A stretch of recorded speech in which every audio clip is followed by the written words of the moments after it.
Right. So, people in the class, come on, everyone in the class, welcome to the session, everyone. आ जाओ भाई, आप सभी का बहुत बहुत बहुत स्वागत है lecture 3 of power batch for May 25 and onwards. So, very good evening and very good afternoon, everyone in the class. Who all do we have? बस एक सेकेंड दो, थोड़ा सा मुझे एक बार अलाइनमेंट यहाँ डेस्कटॉप का चेंज करने दो.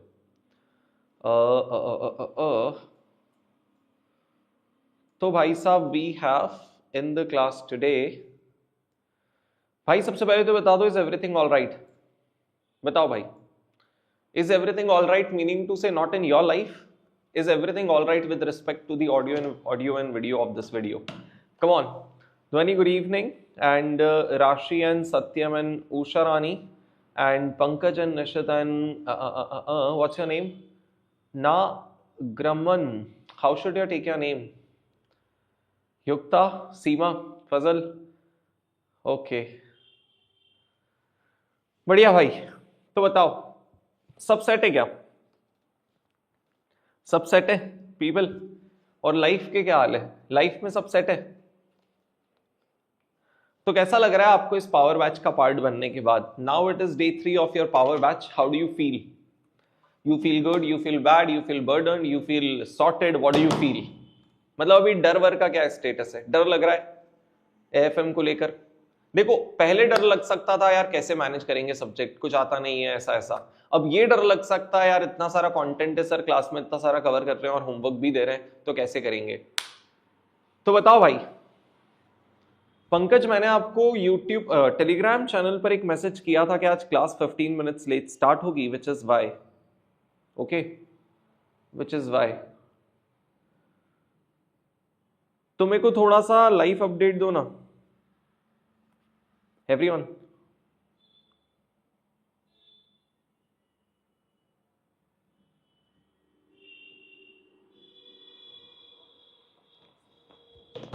थोड़ा सा लाइफ अपडेट दो ना. क्या बोल रहे हो Seema? Daily AFM, no fear, not at all. Okay. Ashwini, Anjali, all set. Pankaj, डर खत्म हो गया. युक्ता, ग्रेट, बिल्कुल भी नहीं लग रहा है. Fazal, all right, super sir. Madhav ने एकदम जेन्युइन. मैं आप बताओ, आप सब फेक हो. सबसे जेन्युइन जो लाइफ का अपडेट दिया है वो दिया है माधव ने. माधव ने बोला है सर जिंदगी बर्बाद है हमारी. तो क्या बात है माधव, एकदम रिलेट कर पा रहे.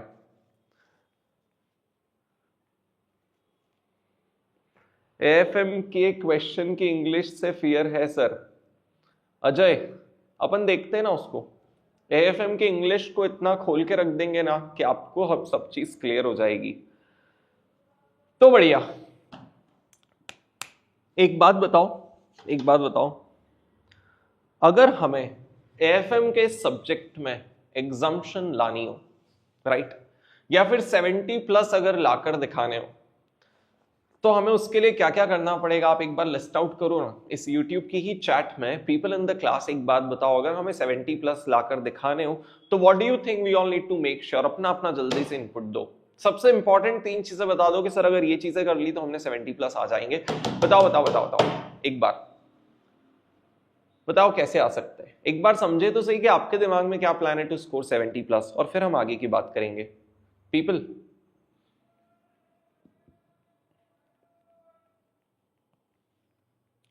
दिव्या, चलो एक चीज है कॉन्सेप्चुअल क्लैरिटी, फाइन. दूसरा, रेवती ने भी बोला कि सर बेसिक्स हमारे ब्लड में होने चाहिए. ठीक है. पंकज ने भी सही बात बोली, सर डेली राइटिंग प्रैक्टिस होनी चाहिए और सब्जेक्ट को शॉर्ट करने से, टेस्ट देने से, अच्छा सब्जेक्ट को थोड़ा सा क्रिस्प करने से. ठीक है. सत्यम कह रहे हैं सर कॉन्सेप्चुअल अंडरस्टैंडिंग होना चाहिए, प्रैक्टिस डेली होना चाहिए और टेस्ट होना चाहिए. 200+ क्वेश्चन प्रैक्टिस होना चाहिए. अतुल, 200 तो शायद कम हो जाएंगे. ऑन कैलसी रिटर्न सब मिला के 400+ तो होना ही चाहिए, राइट. सुमित ने बोली concept plus practice plus exam, मतलब 70+ लाने के लिए सुमित बोल रहे एक बार एग्जाम में बैठना जरूरी है. एग्जाम मतलब मेन एग्जाम है, मॉक एग्जाम. सुमित. अजय कह रहे फॉर्मूला का revision, practice, watching power batch 3 times. ओ भाई अजय, ऐसा नहीं है. पावर बैच तो एक ही बार देखना है, क्योंकि एक ही बार में मैं आपको इतना केपेबल बना दूंगा, क्योंकि उसके बाद आपको सेल्फ प्रैक्टिस करना है.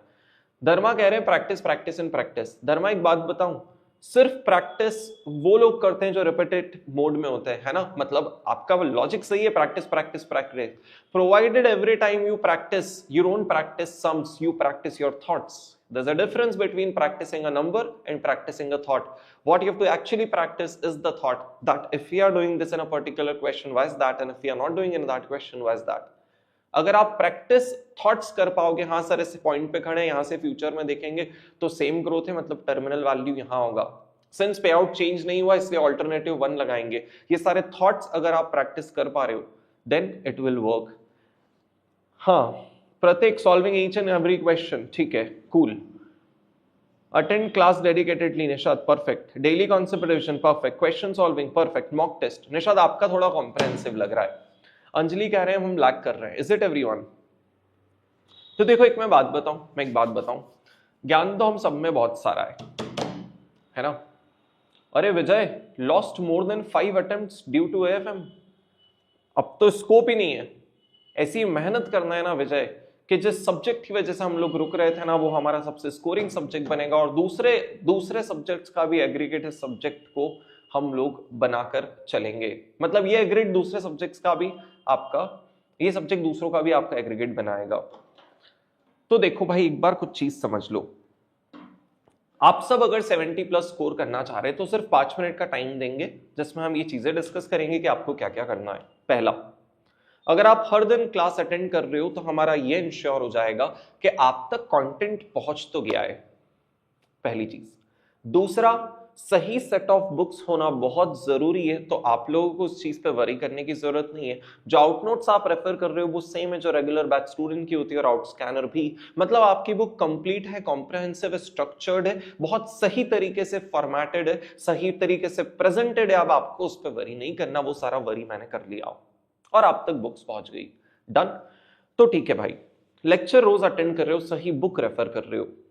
थर्ड, एक चीज जो आपको डेवलप करनी होगी वो है आपका अप्रोच. मैंने आपको, और वो भी मैं क्लास में करवाऊंगा वैसे तो, बट आपके दिमाग में एक चीज फीड होनी चाहिए कि जब भी आप होमवर्क क्वेश्चन कर रहे हैं, ऑब्जेक्टिव ये नहीं होना चाहिए क्वेश्चन पढ़ा और जल्दी से बस आंसर लाना है. नहीं, क्वेश्चन सॉल्व कर लो, लेकिन उसके बाद 1 मिनट उस क्वेश्चन के साथ टाइम स्पेंड करके देखो कि भाई उस क्वेश्चन ने हमें सिखाया क्या है.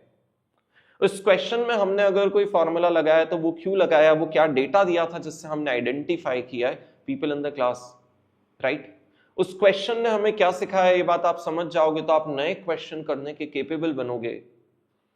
If you learn what has that question taught to you, you have not just learned that particular question, you have learned any other question which requires the same concept, which has the application of same concept. ये approach अगर आपने develop कर लिया तो आप AFM पे एक step ahead आ जाओगे, राइट. तो चलो ठीक है सर, बुक सही हो गई, लेक्चर सही देख लिए. थर्ड वाला क्या बताया था मैंने आपको, अप्रोच सही होना. फोर्थ पॉइंट है सर, जो भी आप लेक्चर्स क्लास में देख रहे हो, हमने बोला this is not a batch for you, this is a scheduled bound, you know, scheduled bound preparation that you and me are doing. ठीक है, अगर हमें ये प्रिपरेशन हर दिन क्लास में साथ में कर ली, जिस प्रिपरेशन में घर पे आपका अप्रोच क्या होना चाहिए वो चाहिए क्लियर है, लेकिन अगर आपने घर पे रिवीजन प्रॉपर कर लिया कॉन्सेप्ट्स का और क्वेश्चन को सॉल्व कर लिए, भले से अब आप वो कैलसी पे कर रहे हो या फिर लिख के कर रहे हो, मतलब अल्टीमेटली तो लिख के करना ही है, बट हर दिन अगर लिख के नहीं कर पा रहे हो तो एटलीस्ट कैलसी पे, बट हर दिन लिख के कर लो ना. अभी नहीं करोगे तो फिर कब करोगे, सेकेंड रिविजन में तो और कम टाइम है. तो सर एक चीज आपको ये करनी है कि रियल टाइम बेसिस पे क्वेश्चन सॉल्विंग करनी है, जहां तक क्लास में हो गए वहां तक. चलो सर ठीक है, फिर क्या, उसके बाद आता है 2 सबसे इंपॉर्टेंट चीज. एक तो लिख के रिवीजन करने वाला पार्ट यहां पे आ गया, एक आपका इसके बाद जो रिवीजन होगा, एक वो इंपॉर्टेंट चीज है, क्योंकि उस रिवीजन में आपको चीजें शॉट डाउन करनी है ताकि आप उस 1.5 डेज में हैंडल कर पाओ, राइट. क्योंकि मैं आपको बताने वाला हूं कि सर एलडीआर मैं नहीं दूंगा. नवंबर 24 एग्जाम में थैंक गॉड मैंने एलडीआर नहीं दी, और आपको पता है पेपर कैसा था, क्यों, क्योंकि इंस्टीट्यूट अनप्रेडिक्टेबल है. बाय चांस मैं एलडीआर दे देता, राइट, तो आप तो मतलब बवाल कर देते, क्योंकि उस एलडीआर में से कुछ आता ही नहीं ना, क्योंकि पेपर तो अनप्रेडिक्टेबल था. ऑल्दो उसमें भी मुझे पता है कि दूसरे क्लेम कर लेते कि ये क्वेश्चन देखा हुआ है हमारी बुक में से. अरे मेरे भाई, क्वेश्चन का पूरा डेटा ही चेंज कर दिया, जो देते थे वो पूछ लिया और जो पूछते थे वो दे दिया, तो कैसे आपकी बुक का क्वेश्चन है, राइट. तो आप मेरा भी ऐसा ही बवाल करते जैसे आप एबीसी कैटेगरी वालों का करते हो, है ना। तो सर एलडीआर हम क्लास में नहीं दे तो आपका फिर आपको प्लान होना चाहिए कि हम एलडीआर कैसे मार्क करेंगे, और वो मैं इस क्लास में आपको गाइड करूंगा। मुझे थोड़े टाइम बाद याद दिलाना, नॉट नाउ। तो आपका जो सेकंड रिवीजन करोगे आप, उसमें आपको खुद को मैं सिखा दूंगा how do you mark your LDRs. तो एक चीज वो आपको करनी है, और एक फाइनल रिवीजन के पहले आपको 1.5 डेज का मॉक अपीयर करना है। एक नहीं सॉरी मैं गलत बोला, 1.5 डेज के रिवीजन के पहले कभी भी आपको 2 से 3 मॉक्स रेफर करना है। टेस्ट पेपर्स एएफएम के मैं खुद डिजाइन कर रहा हूं। This is not a promotion, this is an information. आपको दुनिया में जो टेस्ट पेपर लेना हो ले लेना, बट मैं सिर्फ आपको बता देता हूं कि हम जो टेस्ट पेपर बना रहे हैं, राइट, मैं जो पर्टिकुलरली बना रहा हूं उसमें मैं इंश्योर कर रहा हूं कि कुछ क्वेश्चंस आपको नए देखने को मिले, कुछ क्वेश्चंस आपको एम्बिगुअस देखने को मिले, राइट। तो आपका एक वही एक्सपीरियंस होना चाहिए जो एग्जाम हॉल में होता है। अगर अपना टेस्ट पेपर करने के बाद आपको लग रहा है कि मेरे मार्क्स कम आए as compare to your friend जिसने कोई और टेस्ट पेपर लिया है, तो प्लीज प्रिपेयर्ड रहना। हो सकता है कि उसका टेस्ट पेपर में सारे क्वेश्चन वही हो जो आउट स्कैनर में पहले से हैं, लेकिन आप जो टेस्ट पेपर दोगे फास्ट का, उसमें वो क्वेश्चंस होंगे जो शायद आपके फ्रेंड ने भी कभी नहीं देखे और ना ही आपने। सो अगर आप फेक खुशी लेना चाहते हो कि हाँ यार मैंने तो मॉक में रॉक कर दिया, तो फिर आपको फास्ट का टेस्ट पेपर नहीं लेना है। लेकिन अगर आपको रियलिटी चेक चाहिए कि यार एग्जाम में अगर एम्बिग्विटी आ गई, डेटा मिसिंग वाले क्वेश्चंस आ गए, ट्रिकी आ गए, बिना देखे आ गए, तो मुझे कैसे हैंडल करना है, then the test series you should opt for. ये प्रमोशन नहीं, इन्फॉर्मेशन है, क्योंकि मार्केट में कंप्लेंट स्टूडेंट्स की होती है कि सर हमें टेस्ट पेपर कौन से लेने हैं ये नहीं पता है, राइट। तो अब आपकी चॉइस है। ये 4-5 चीजें अगर आपने कर ली, ठीक है, जिसकी स्टार्ट तो हम क्लास में ही कर चुके हैं, clarity of concept, comprehensive book etcetera, लेकिन एंडिंग आपको करनी होगी कैसे, टेस्ट सीरीज देके, लिख के, रिवीजन करके, सही अप्रोच के साथ रिवीजन करके। ये चीजें अगर आपने कर ली ना, तो भाई you become capable of bringing और you become capable of making its exemption और 70+ in the exam, right.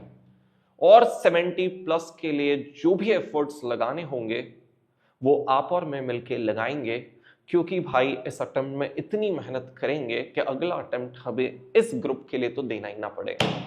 Are we all people in the class in for that? बोलो, क्या हमारे अंदर इतना commitment, dedication, determination etcetera etcetera बचा है क्या? की हम लोग इस अटेम्प्ट में इतनी मेहनत कर दे कि ये ग्रुप के लिए तो हमारा ही अटेम्प्ट लास्ट ही हो, हमें कभी भी इस ग्रुप के लिए कोई और क्लास अटेंड ना करनी पड़े। बताओ भाई, बोलो बोलो बोलो, people in the class, are we in for that? मुझे चाहिए आप लोगों की एनर्जी समझना है कि यार क्या लेवल के आप एफर्ट्स लगा सकते हो।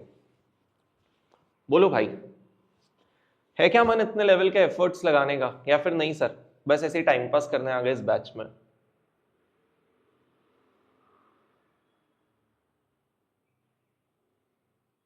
बोलो, रश्मि हो, निषाद हो, गरिमा, निषद, चार्मी, ध्वनि, सीमा, पल्लवी, हर्षित, कौशिक,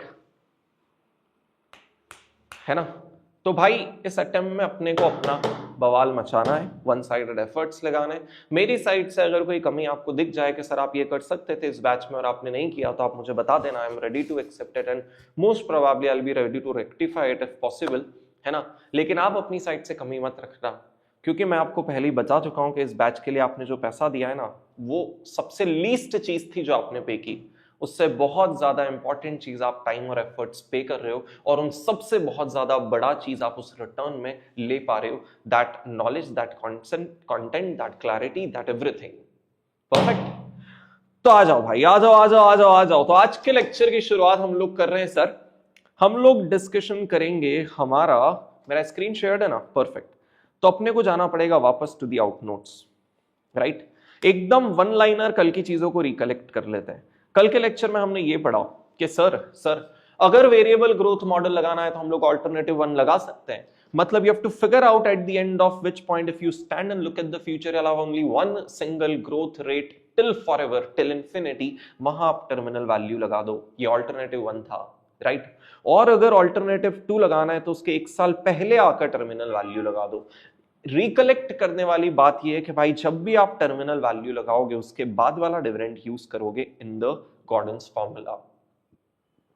तो उसके बाद वाले डिविडेंड से इंफिनिटी तक के सारे कैश फ्लो, सारे डिविडेंड्स डिस्काउंट होकर और उस टर्मिनल वैल्यू में आ जाएंगे। मतलब बचे हुए डिविडेंड्स 1, 2 एंड 3 एंड थर्ड के टर्मिनल वैल्यू को अगर आपने मैन्युअली डिस्काउंट कर दिया तो इंट्रिंसिक वैल्यू 0 आ जाएगा।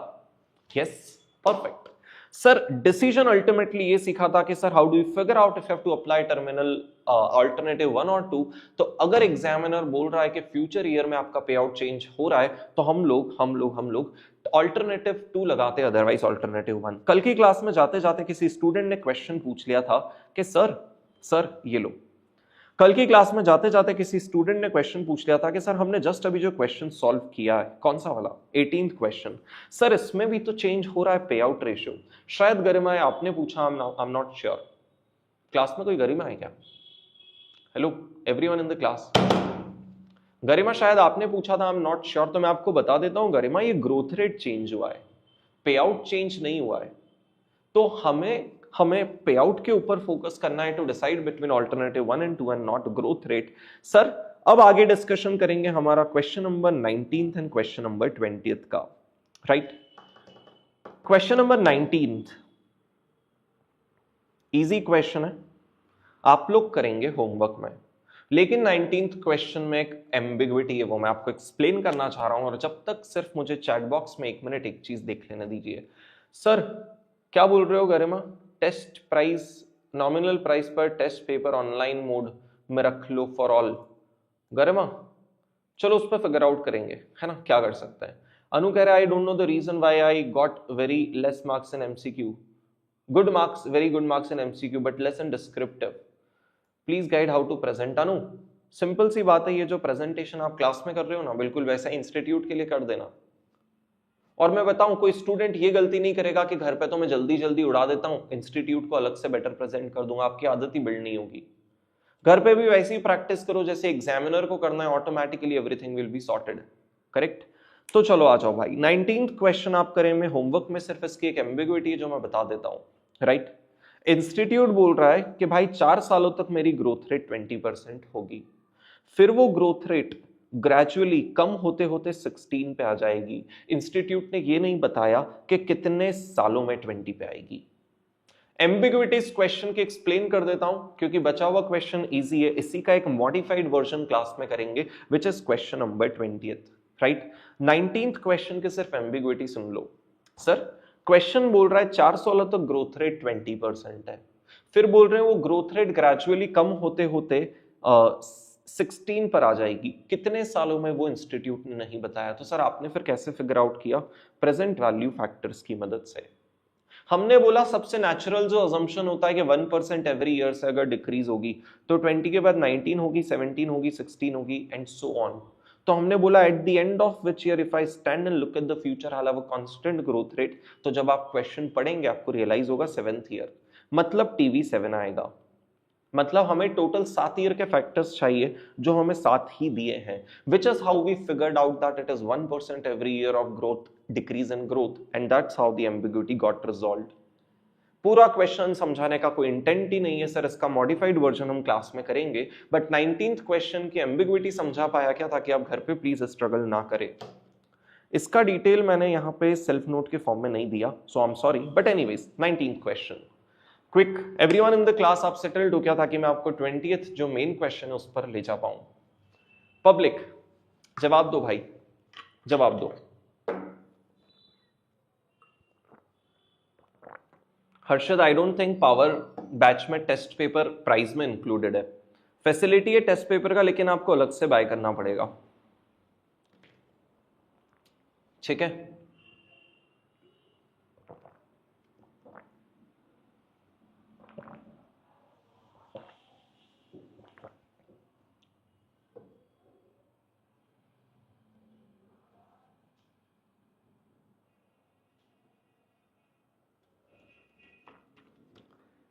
चलो भाई, people in the class come on. 19th question का कंफर्ट डिस्कंफर्ट बता ही नहीं रहे हो, मतलब खुद से करना है क्वेश्चन, होमवर्क है।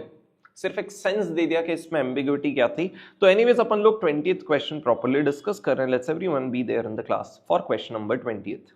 आ जाओ, चले क्लियर। 20th क्वेश्चन बोल रहा है एन इन्वेस्टर, सेम लैंग्वेज है, पुराने क्वेश्चन का और इस क्वेश्चन का सेम लैंग्वेज है।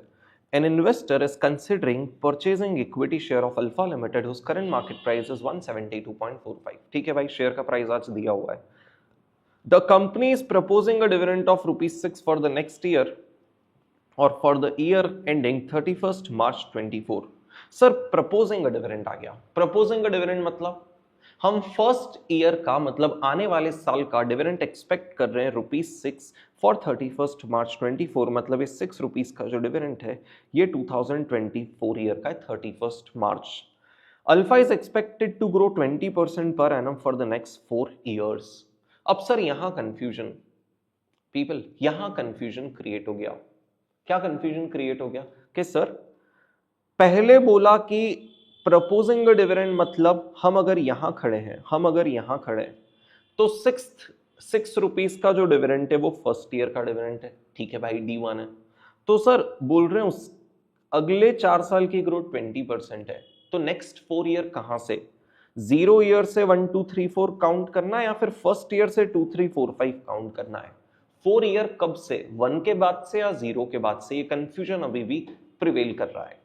मैं आपको इंटरप्रिटेशन में कंप्लीट हेल्प करने वाला हूं, तो चलो ठीक है sir. For the next 4 year, thereafter the growth for the next 3 years will decline linearly by 100 basis points per annum। उसके बाद अगले 3 सालों तक ग्रोथ रेट 100 बेसिस पॉइंट्स कम हो जाएगी। मतलब सर अगर आप यहां से 0 से लेते हो तो 4 सालों तक 20 है, तो उसके बाद 19, 18, 17 हो जाएगी। Thereafter it will stabilize at a certain growth rate per annum indefinitely। Sir उसके बाद एक पर्टिकुलर ग्रोथ रेट जो एग्जामिनर ने बताई नहीं, उस पे ग्रोथ आपकी स्टेबल हो जाएगी, फिर इन्फिनिटी तक सेम ग्रोथ रेट चलेगी। The required rate of return is 20%. Dividend value is to be taken till 2 decimal points. You are required to calculate the stable growth rate at the end of 7 years। Sir 7th year के and में वो stable growth rate कितनी होगी आपको ये calculate करना है। सबसे इंपॉर्टेंट बात सर, आपको पता कैसे चला कि ये शुरू के 4 सालों की ग्रोथ रेट है? क्योंकि एग्जामिनर ने जब 7 इयर्स बोला तो हमने दिमाग लगाया कि भाई अगर 0 पॉइंट पे खड़े हैं तो 1 2 3 4, जब उसने बोला था नेक्स्ट 4 साल की ग्रोथ 20 होगी, तो ये हो गए 4 साल प्लस 3 साल की एग्जामिनर ने बोल दिया कि 1-1% कम होगी। तो जब 7 इयर्स का हिसाब यहाँ पे आ गया है और उसके बाद वाली स्टेबल है, तो समझ में आ गया ना कि नेक्स्ट 4 ईयर 0 से 4 था, ना कि 1 से 5। एवरीवन इन द क्लास, क्या मैं आपको क्लियरली कन्वे कर पाया? How did I decide that what did this next 4 year mean? मेरा कॉन्टेक्स्ट समझ में आ रहा है क्या डिस्कशन का? पब्लिक जवाब दो ना यार, डिस्कशन का कॉन्टेक्स्ट समझ में आ रहा है क्या? हाँ या ना? पब्लिक पीपल प्लीज बोलो।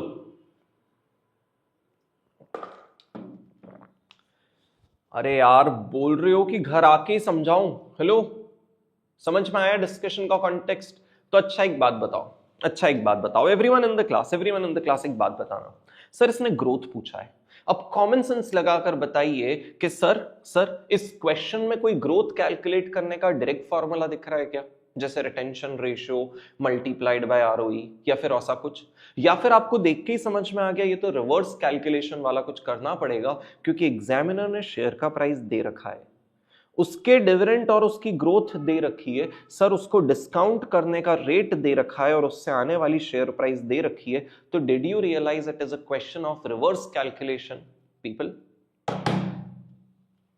Did you realize it is a reverse calculation based question, जहां पे ग्रोथ का कोई डायरेक्ट फॉर्मूला नहीं होगा, किसी टाइप का रिवर्स कैलकुलेशन करना है। और रिवर्स कैलकुलेशन का फंडा बहुत आसान है सर, समझना है तो जो चीज दी होती है ना, जनरली जो पूछी जाती है वो दी होगी, तो उसका फॉर्मूला लगा, ऑटोमेटिकली चीजें समझ में आएगी।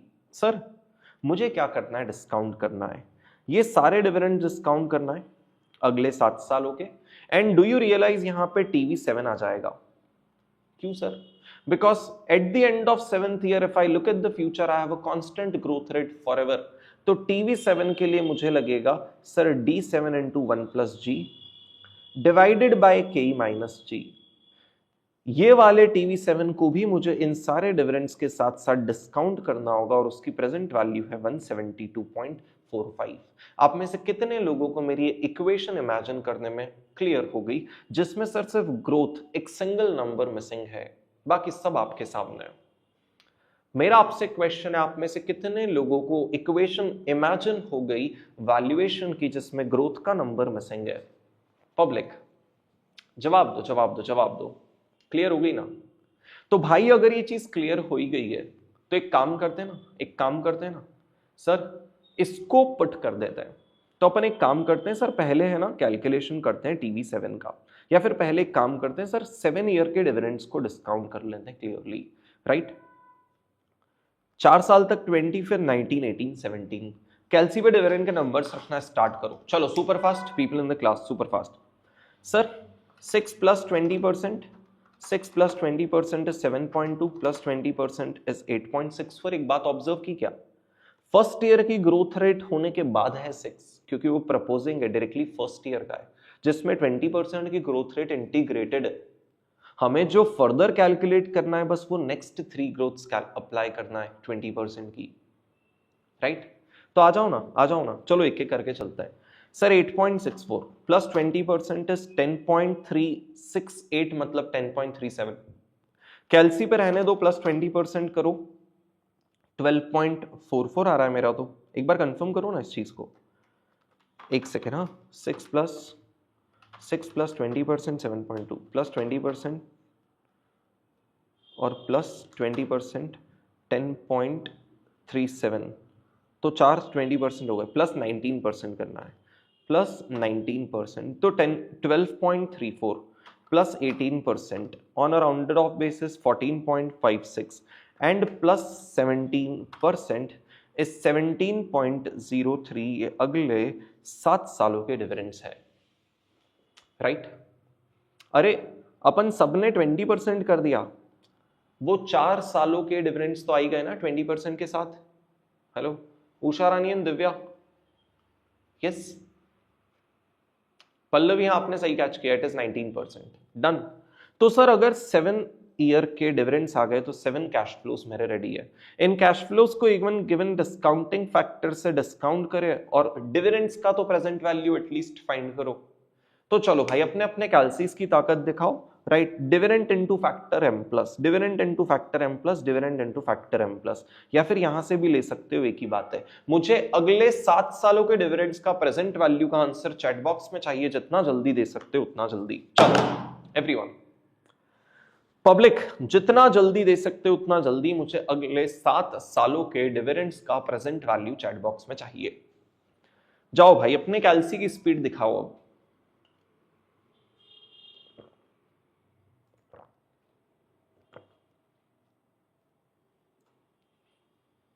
और एक सेकेंड दो।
आया क्या?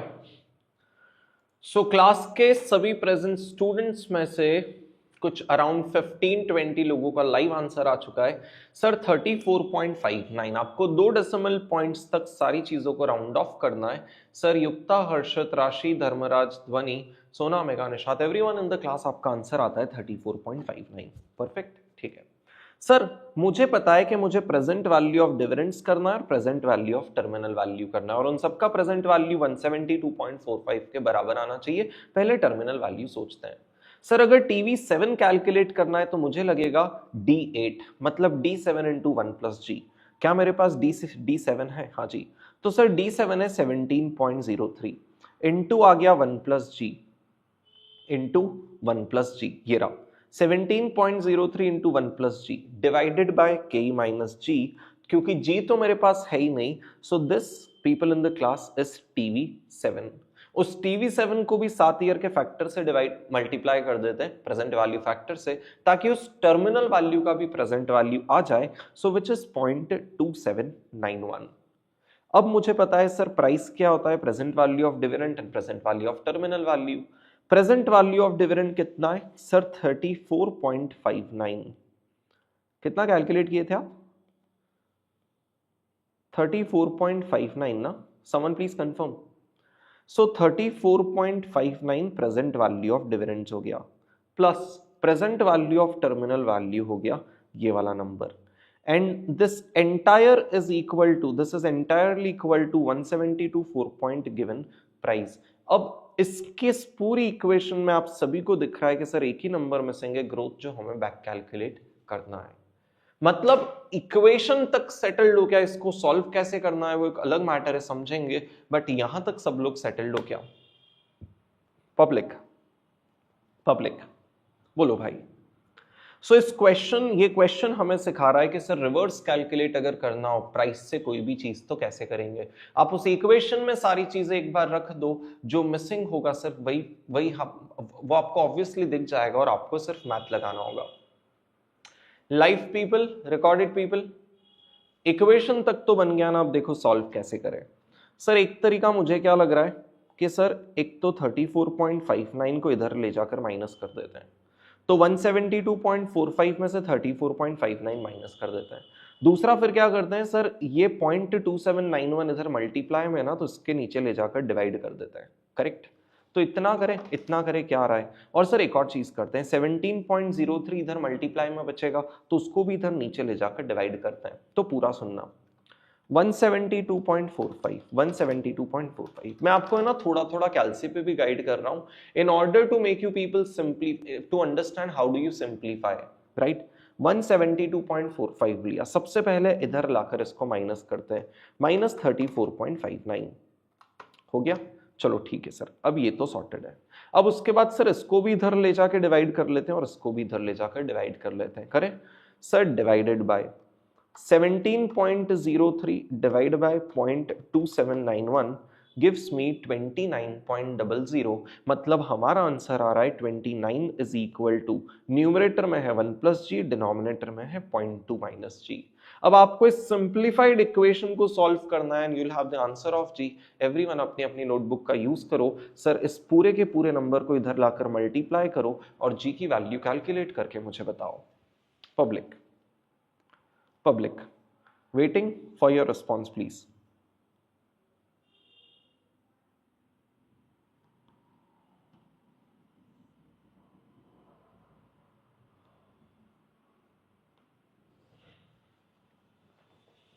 बताओ।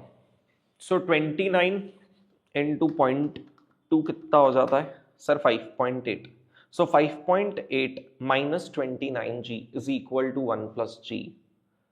डायरेक्टली कैलसी पे सॉल्व हो गया क्या पंकज? पूरा, क्या बात है, परफेक्ट।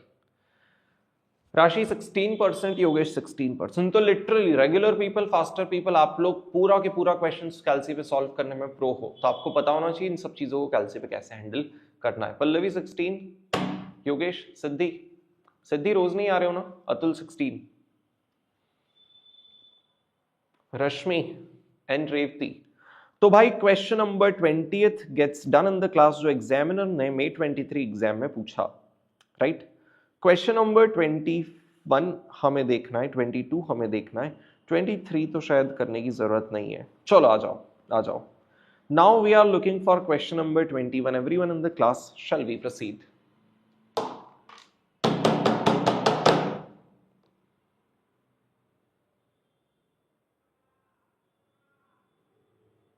अश्विनी क्या कह रहे हो?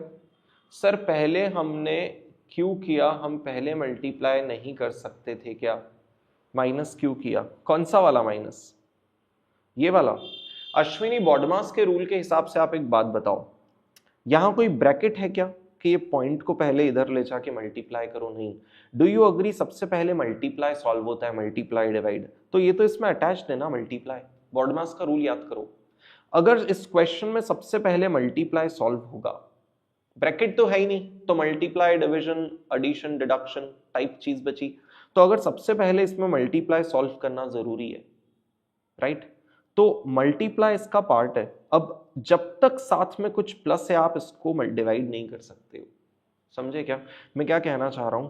मैं ये कहना चाह रहा हूं, सर समझो 2 is equal to x plus 1, right, sorry 2 4 is equal to 2 into x plus 1। क्या आप इस 2 को डिवाइड कर सकते हो 4 से? नहीं नहीं। सर बोडमास के हिसाब से अगर 2 इससे एसोसिएट है तो सबसे पहले ये सॉल्व होना चाहिए, मतलब अगर आप इसको सॉल्व करोगे तो सबसे पहले 2 मल्टीप्लाई होगा, तो अब आपको रिवर्स कैलकुलेट अगर करना है तो सबसे पहले 1 माइनस होगा, फिर ही आप 2 से डिवाइड कर सकते हो। मैथ से ये could you understand Ashwini that? समझा पाया ना मैं आपको? डायरेक्टली 2 को डिवाइड कर ही नहीं सकते जब तक 1 माइनस नहीं करोगे। Could you understand? बिल्कुल वैसे ही पहले प्लस माइनस चीजें आके इधर हैंडल होती है और फिर मल्टीप्लाई डिवाइड हैंडल होता है। Neha you are interested to buy the test series? So Neha उसके लिए काम करेंगे, आप मुझे व्हाट्सएप कर देना, मैं आपको लिंक शेयर कर दूंगा, क्योंकि ऐसे तो मुझे भी नहीं पता, मतलब मेरे पास लिंक है but I can not guide you where do you have to go to buy it. चलो भाई डन। क्वेश्चन नंबर 21 क्लास में सॉल्व कर रहे हैं अभी हाल आप सभी का, मुझे चाहिए एकदम रेडी एनर्जी। कितना शानदार क्वेश्चन बोल रहे हैं, एक्स लिमिटेड एक शू manufacturing company all equity finance है, मतलब कंपनी के पास सिर्फ इक्विटी है, has a paid up capital of 10 lakhs, right, जिसमें 10 पर शेयर का फेस वैल्यू होगा। एक्स लिमिटेड एक हायर्ड स्वास्तिका कंसल्टेंट, एक दूसरी कंपनी हायर किया कि भाई चलो कंपनी की फ्यूचर अर्निंग्स बताओ, तो स्वास्तिका ने एक्स लिमिटेड की फ्यूचर अर्निंग्स के बारे में क्या बोला, ध्यान से सुनिएगा सब लोग प्लीज। सर बोल रहे हैं कि यार अगले 2 सालों तक अर्निंग्स और डिविडेंड दोनों 25% से ग्रो करेंगे। हमने कहा ठीक है, मतलब अर्निंग्स जो भी है और डिविडेंड जो भी है 25 से ग्रो करेंगे। डन सर, ठीक है। Earnings are likely to grow at the rate of 10% for third year and onwards. Sir third year earnings 10% and onward से ग्रो करेगी, ठीक है। Further there is a reduction in the earnings growth, dividend pay out will increase to 50%। Sir अभी pay out कितना है वो हमें नहीं पता, राइट, अभी कितना है, अभी कितना है और अभी कितना है नहीं पता, बट जैसे ही ग्रोथ रेट 10% हो जाएगी, पे आउट सर 50% होने लग जाएगा। ये बात एग्जामिनर ने हमें बता दी। आप में से कितने लोग इस बात को रियलाइज कर पाएंगे हाँ सर पे आउट रेशियो चेंज हो गया? पब्लिक, आप में से कितने लोग इस बात को रियलाइज कर पाए कि पे आउट रेशियो चेंज हो गया? चलो ठीक है, fine. The other data is as follows. 2010 से 14 तक का ईपीएस, डिविडेंड और शेयर प्राइस दिया है, मतलब ये जो ईयर है हम लेटेस्ट ईयर 2014 पर खड़े हैं। 2014 का जो ईपीएस है सर वो 9.6 है और 2014 का जो डीपीएस है वो 3.84 है। चलो ठीक है भाई, you may assume that the tax rate is 30%, जिसका हमें कोई काम ही नहीं है, ईपीएस डीपीएस हमारे पास है, right. And post tax cost of capital, sir cost of capital दिया है, बट अगर मैं ऑल इक्विटी फाइनेंस दूं तो जो कॉस्ट ऑफ कैपिटल है वही cost of equity, which is everyone 15%। Dividend valuation model use करके एक्सपेक्टेड शेयर प्राइस बताओ। ओके भाई, ओके भाई, ओके भाई, तो सबसे पहले तो ये बताओ डिविडेंड डिस्काउंट मॉडल में कौन सा model? Constant dividend, constant growth है, वेरिएबल ग्रोथ? सर कितना आसान क्वेश्चन पूछा, जब ग्रोथ हर साल चेंज हो ही रहा है तो variable growth model. Variable growth model में आपको करना है present value of dividends, correct. लेकिन सर प्रॉब्लम यह है कि पे आउट रेशियो हो गया चेंज, मतलब ऑल्टरनेटिव 1 या 2। अगर पे आउट रेशियो चेंज हो गया तो ऑल्टरनेटिव 1 या 2? ऑल्टरनेटिव 2। और ऑल्टरनेटिव 2 बोलता है कि भाई जब से भी ग्रोथ रेट कांस्टेंट हुई है उस पॉइंट पे खड़े होकर देखो विच इज दैट पॉइंट जहां ग्रोथ रेट कांस्टेंट हो गई, उसके 1 साल पहले टर्मिनल वैल्यू कैलकुलेट करो। तो क्या मैं बोल सकता हूं ग्रोथ रेट अगर 2016 पर आके चेंज हुई है फॉरएवर तक, तो उसके 1 साल पहले मतलब 2015 में मैं टर्मिनल वैल्यू कैलकुलेट कर सकता हूं? Do you think whatever I am thinking is correct? What do you से? ट्रू या फॉल्स? मतलब जो मैंने सोचा वो करेक्ट या इनकरेक्ट?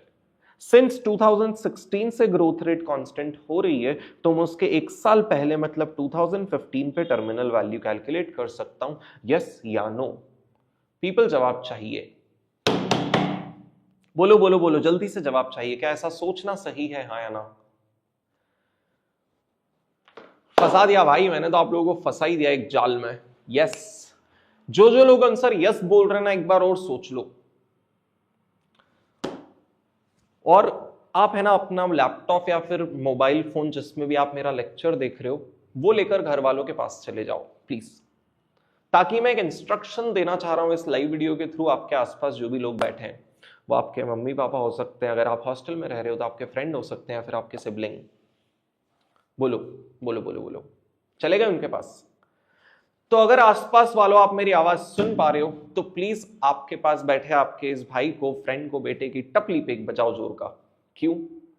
क्योंकि सर मैंने आपको क्लास में उस दिन कितना अच्छे से सिखाया था ये चीज कि जब आप देखोगे कि कहां से कांस्टेंट हुआ, आप अर्निंग्स को देखते हो कि डिविडेंड को देखते हो?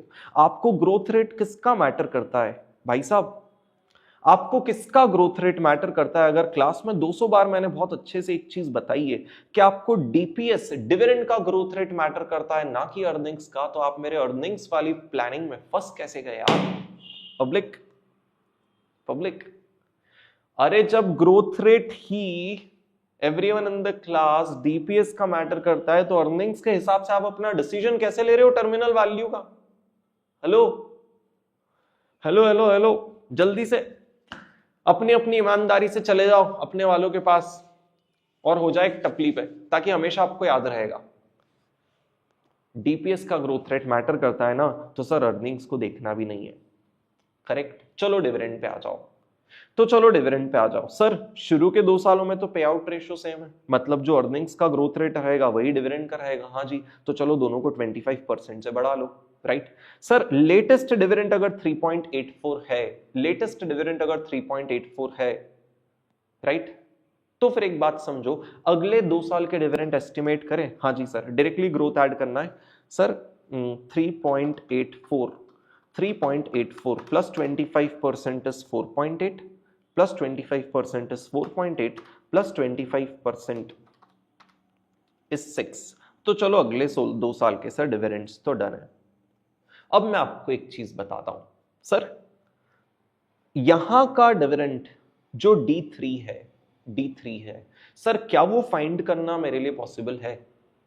क्या वो डिविडेंड फाइंड करना मेरे लिए पॉसिबल है? सर देखते हैं। डायरेक्टली अगर डिविडेंड्स 2 सालों की ग्रोथ लगा दी तो क्या सर थर्ड ईयर के डिविडेंड्स की ग्रोथ डायरेक्टली कैलकुलेटेबल है? जवाब है नहीं है। कितना सिंपल लॉजिक है कि भाई अर्निंग्स जब 25% से ग्रो हो रही थी तब मेरा पे आउट रेशियो कुछ था, और जिस दिन से अर्निंग 10% से ग्रो होने लगी मतलब मेरा थर्ड ईयर, तब मेरा पे आउट 50 हो गया। तो जब 2 पॉइंट्स का पे आउट चेंज हो जाता है तो क्या उसमें अर्निंग्स और डिविडेंड्स का ग्रोथ सेम होता है क्या? Absolutely not. और उस केस में डिविडेंड का ग्रोथ आप डायरेक्टली फाइंड कर ही नहीं सकते। आपके पास सिर्फ और सिर्फ एक ही रास्ता है, क्या? अर्निंग्स का ग्रोथ कैलकुलेट करना, मतलब रिवाइज आपकी growth grown up earnings calculate करना और उस पे पे आउट रेशियो मल्टीप्लाई करना ताकि डिविडेंड का अमाउंट आए। डायरेक्टली डिविडेंड से डिविडेंड नहीं आ सकता। मेरी ये लास्ट लाइन आउट ऑफ 10 आपको कितनी क्लियरली समझ में आई प्लीज बताइए। एकदम क्लैरिटी से कनेक्ट कर रहा हूं। डिविडेंड का ग्रोथ डायरेक्टली आप अप्लाई कर ही नहीं सकते, आपको अर्निंग्स के रास्ते से ही डिविडेंड पर जाना पड़ेगा। This is what I am trying to tell you everyone. I need a validation. How much out of 10 could you please understand this line? Come on come on come on. और यही particular note मैं आपको refer करवा देता हूं out notes में, ताकि आपको ईज रहे सोचने में। देखो क्वेश्चन नंबर 21 का रेफरेंस दिया है कि if the dividend payout ratio is changing, then growth cannot be applied directly to dividend. It cannot be. Such growth is rather applied on EPS, and DPS is calculated using dividend payout ratio. Question number 21 का reference और एकदम clarity. तो presentation accordingly कैसा होना चाहिए sir? EPS का column भी बनाना पड़ेगा और DPS का भी बनाना पड़ेगा. यस.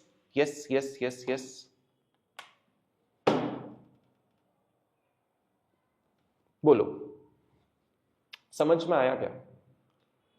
अरे जनता यार, जवाब नहीं देना है क्या? तो रिफंड ले लो. अगर आपको लग रहा है कि नहीं सर कोई वैल्यू एडिशन ही नहीं है तो चलो रिफंड ले लो. और अगर लगा कि इस क्वेश्चन में आपका वैल्यू ऐड हुआ है तो इस वीडियो को एकदम जोर का लाइक करो, मोबाइल फुट जाए आपका ऐसा. बिल्कुल.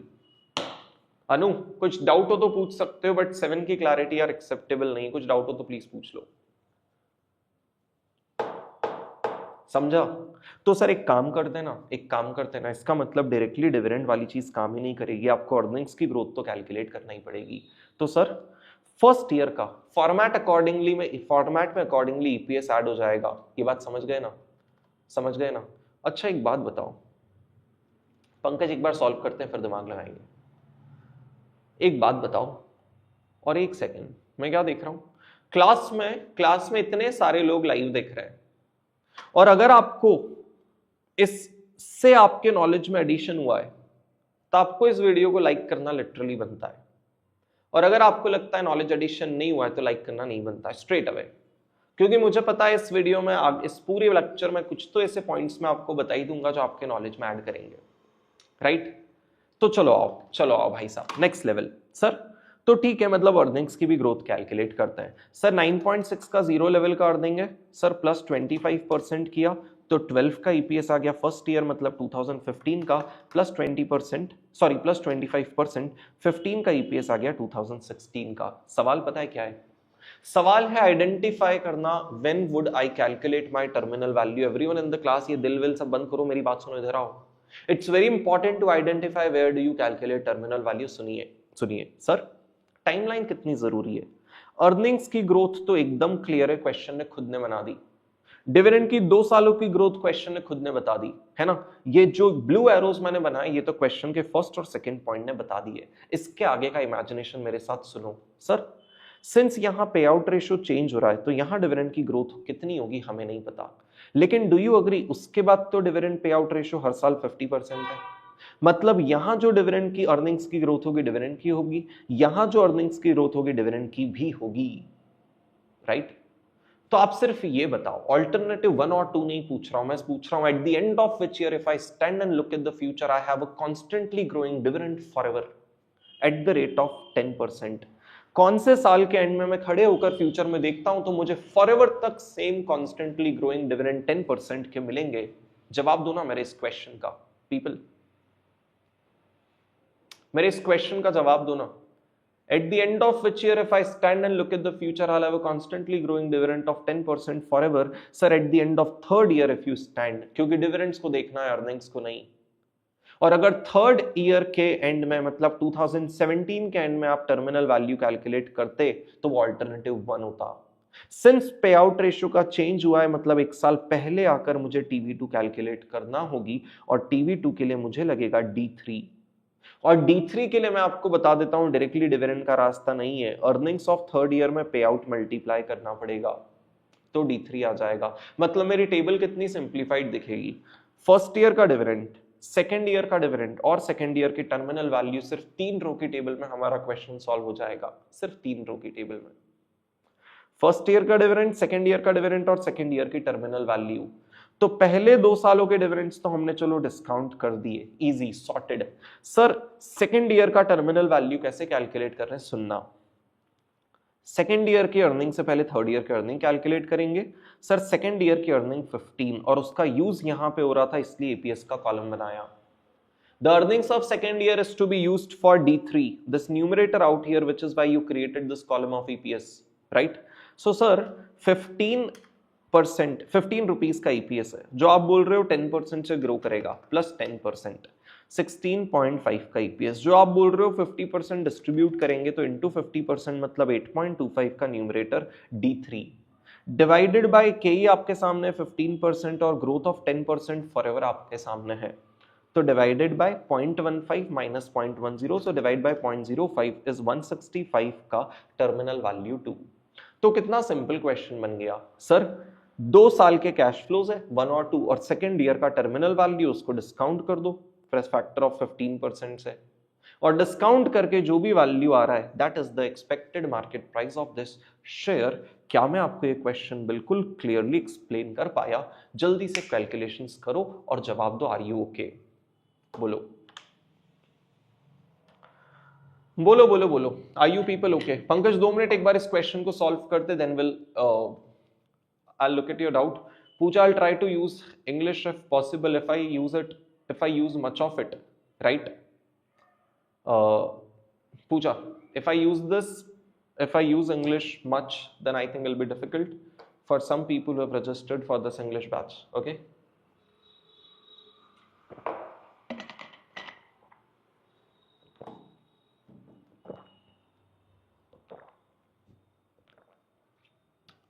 चलो ना यार public, please please please please please माहौल बनाओ ना यार। अब आप लोग मुझे आंसर दो, सॉल्व करके आंसर दो, अपने अपने कैलसी पर जवाब आना चाहिए, right? At the same time बताना if you are comfortable on this question, then I will conclude this question for you and in the meantime I will look at the doubts, ठीक है?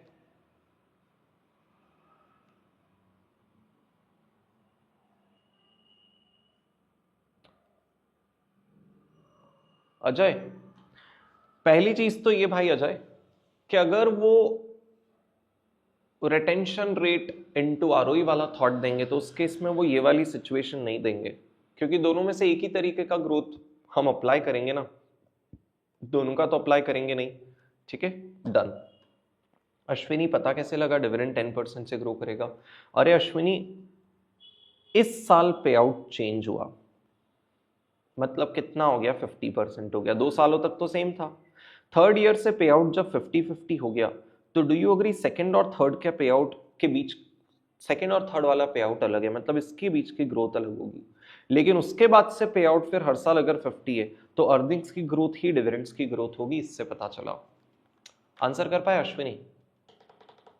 चलो Pankaj, answer तो आ जाएगा, अगर आप यहाँ alternative 1 लगाओगे तो भी आंसर आ जाएगा, लेकिन प्रॉब्लम इतनी सी है कि अगर एग्जामिनर ने टर्मिनल वैल्यू के मार्क्स रखे उसकी स्टेप मार्किंग में, तो आपका टर्मिनल वैल्यू उसके टर्मिनल वैल्यू से मैच नहीं होगा और आपको स्टेप मार्क्स नहीं मिलेंगे। Could you understand what I said? तो क्लास में बैठे हुए हर एक स्टूडेंट से मेरी रिक्वेस्ट है कि आपको इस बात का आंसर, इस क्वेश्चन का आंसर देना है। प्लीज प्लीज प्लीज आंसर दीजिए।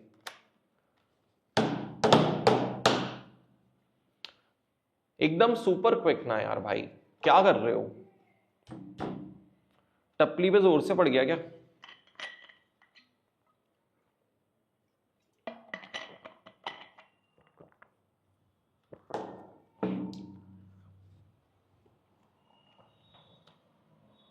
वैसे आइडिया अच्छा लगा मुझे, क्योंकि क्या होगा ना, इससे आपके घर के वो लोग जो आपको मारने के लिए वैसे ही रीजंस ढूंढ रहे होंगे, उनको तो मजा ही आ गया होगा। जैसे आपके छोटे भाई बहन जिन पे आप अत्याचार करते हो, उनको एक रीजन मिल गया। फिर आपके घर वाले जिनका आप काम ही नहीं करते हो, सुबह से काम बोलते हैं, अगले दिन जाके काम होता है, उनको भी एक रीजन मिल गया। तो आई थिंक इसमें सबका फायदा है। तो I get more and more support from everyone except you, right?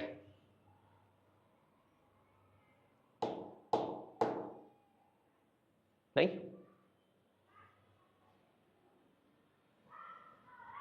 Seema answer आ गया, राशि आंसर आ गया, ध्वनि आंसर आ गया, Siddhi, Pankaj, Revati, everyone in the class answer आ गया।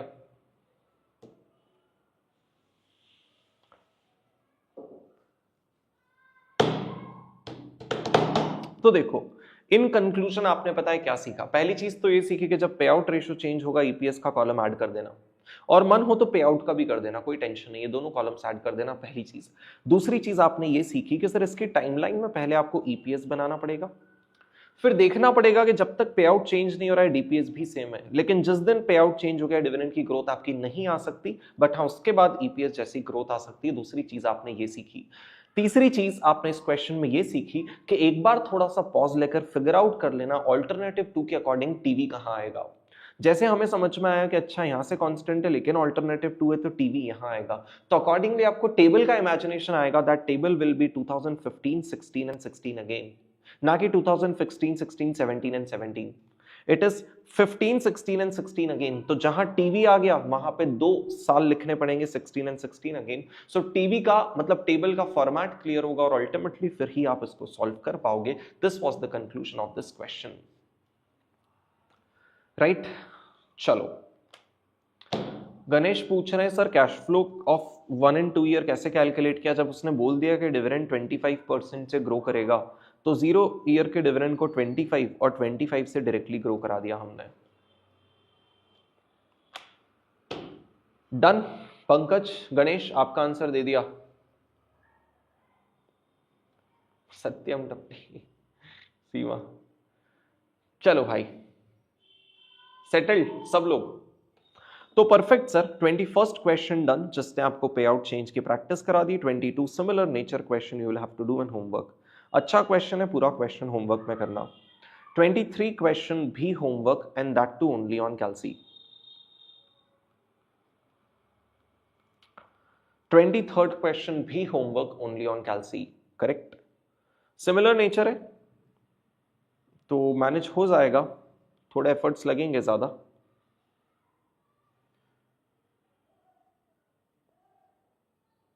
ठीक है, 24th सॉल्व ही नहीं करना है।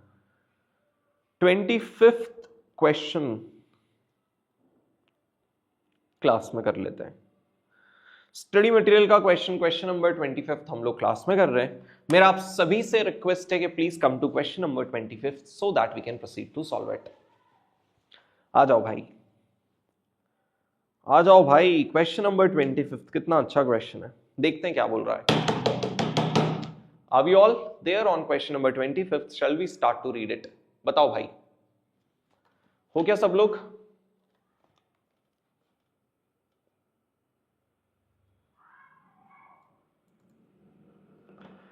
चले आगे।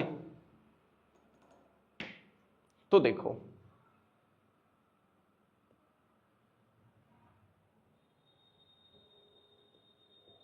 चलो sir, Sam Limited just paid dividend of ₹2 and it is expected to grow 6%। भाई इन्होंने जस्ट अभी ₹2 का डिविडेंड पे किया और ये 6% की ग्रोथ से एक्सपेक्टेड है। चलो भाई ठीक है। After paying dividend the company declares to take up the project by retaining next 3 dividend. Sir ये तो अभी चलो कर दिया था, ये एग्जिस्टिंग सीन है, लेकिन जस्ट डिविडेंड देने के बाद कंपनी ने सोचा कि यार एक नया प्रोजेक्ट लगाते हैं। अब नया प्रोजेक्ट लगाने के लिए पैसा चाहिए तो कंपनी ने बोला अगले 3 साल डिविडेंड 0, डिविडेंड रिटेन कर लेते हैं। चलो ठीक है ठीक है।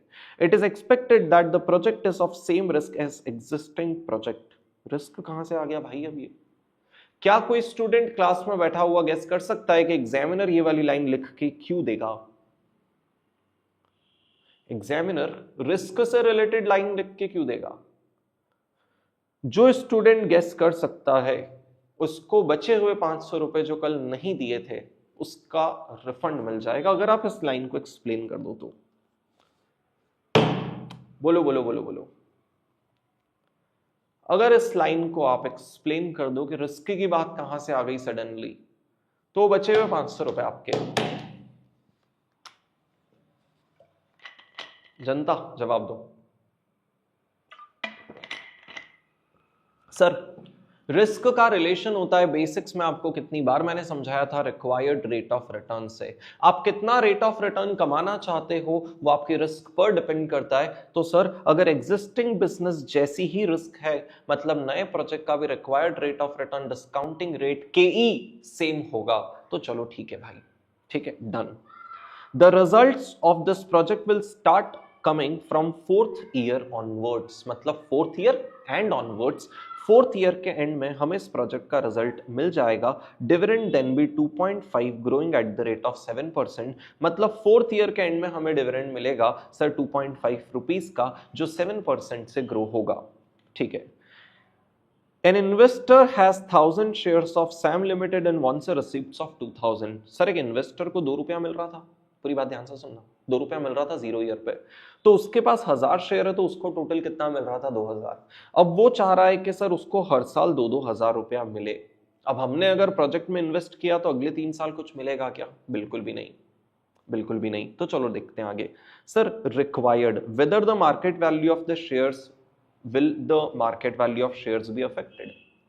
तो भाई पुराना मार्केट वैल्यू और नया मार्केट वैल्यू कैलकुलेट कर लेते और देख लेते अफेक्ट हो रहा है कि नहीं। पुराना मार्केट वैल्यू तो बहुत ही आसान है, वो तो मैं ही बता दूंगा। पुराना मार्केट वैल्यू क्या हो गया सर? फॉरएवर तक अगर सेम ग्रोथ रेट है, मतलब गॉर्डन्स फॉर्मूला लगा देता हूं, कांस्टेंट डिविडेंड। अगर मेरे पास D1 है, जो कैसे आएगा D0 इंटू 1 प्लस ग्रोथ, अगर D1 है डिवाइडेड बाय KE, जो B part of the question में दिया है 8%, माइनस G ऑफ 6%, तो मेरा गॉर्डन्स के अकॉर्डिंग वैल्यू ऑफ शेयर आ जाएगा। चलो कैलकुलेट करते हैं। Sir 2 plus 6% is 2.12 divided by KE minus G, मतलब 0.08 minus 0.06, so divide by 0.02 is 106 as your share price. चलो everyone in the class, is the market value of the share before declaration of the project clear? Sir बहुत ही आसान, clear. Situation 2, अगर मैंने ये project announce कर दिया तो share price पे क्या इंपैक्ट होगा, इसके लिए आपको बताना है कौन सा मॉडल अप्लाई करोगे। चलो भाई, कौन सा मॉडल अप्लाई करोगे?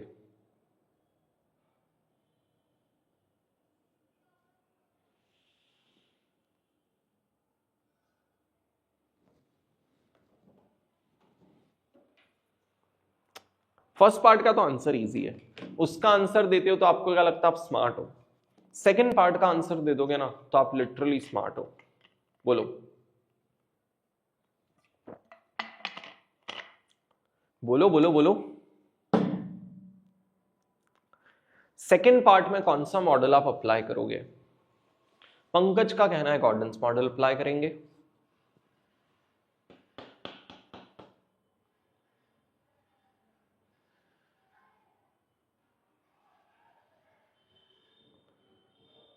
रेवती ने बहुत क्लियर आंसर दिया है कि sir variable growth model apply करेंगे और उसमें भी ऑल्टरनेटिव 2। मुझे नहीं पता यार भाई, यार अब जब इतना ही अच्छे से पढ़ा है तो दिमाग तो लगाओ यार, दिमाग लगाओगे नहीं तो मैं आगे जाऊंगा नहीं। अजय को लगता है कांस्टेंट ग्रोथ मॉडल अप्लाई करेंगे।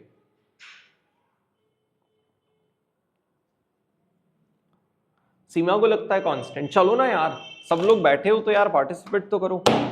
रिकॉर्डेड पीपल, जो लोग बैकअप देख रहे हो, प्लीज अपना दिमाग लगाकर बताओ कि हम यहाँ पे कौन सा मॉडल अप्लाई करेंगे। सर शुरू के 3 सालों तक डिविडेंड की ग्रोथ 0-0-0, उसके बाद डिविडेंड में देखा जाए तो सर एक 0 से 2.5 हो जाना मतलब इनफाइनाइट परसेंट ग्रोथ, राइट। और उसके बाद 777% की ग्रोथ, मतलब ग्रोथ तो सर वेरिएबल है। तो एक चीज तो क्लियर हो गई कि वेरिएबल ग्रोथ मॉडल लगेगा।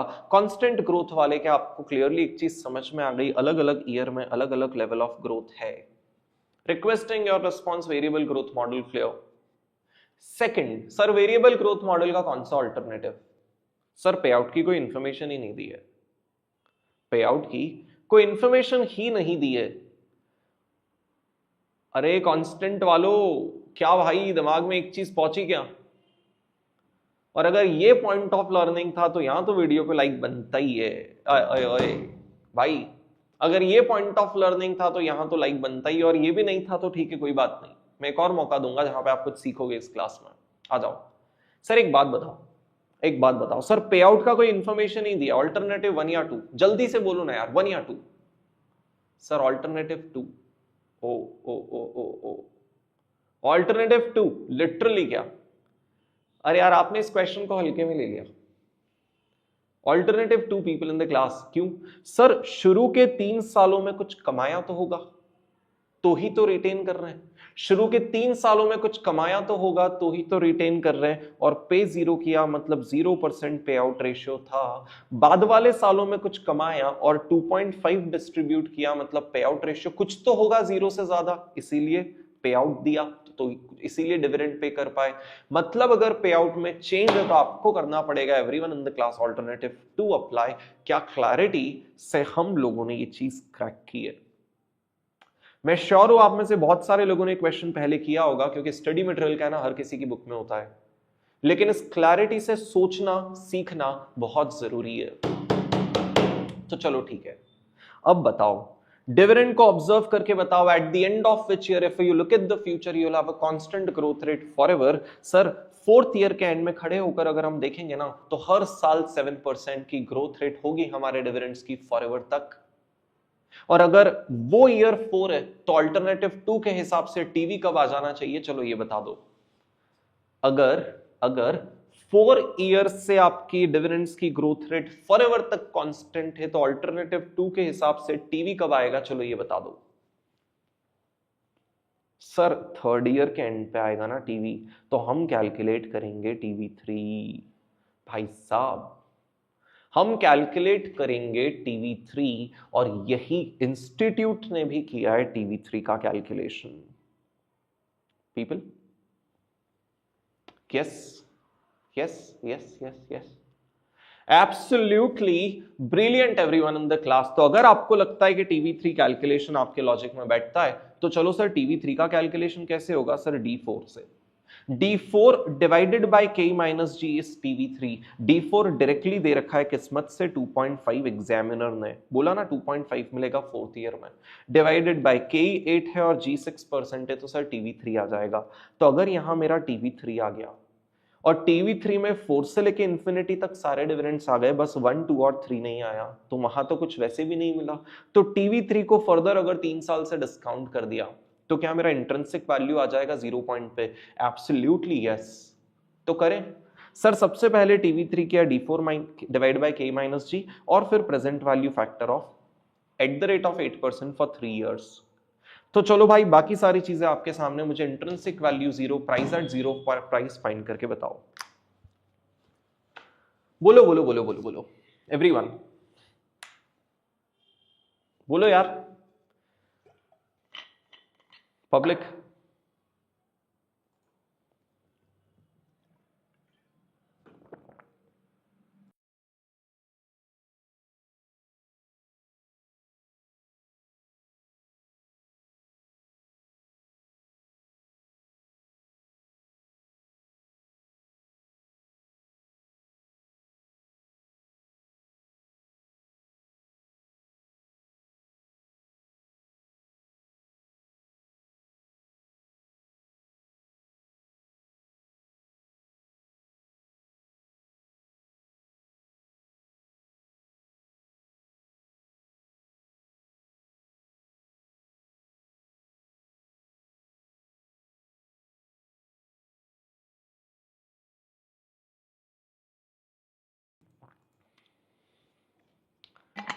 $198.5 everyone in the class is the answer of 198.5 people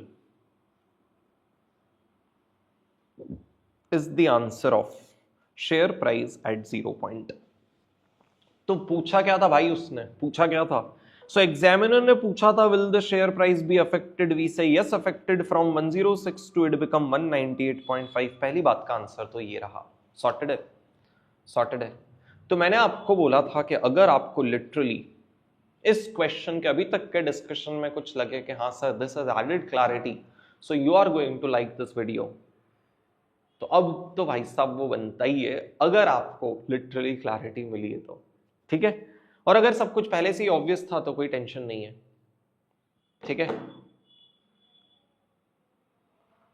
तो पंकज अगर पहले भी सॉल्व करते थे तो फिर आपने कभी ये नहीं सोचा कि हम 3 पे क्यों कैलकुलेट कर रहे हैं, टीवी 4 करना चाहिए आइडियली, तो बोलो ना पंकज।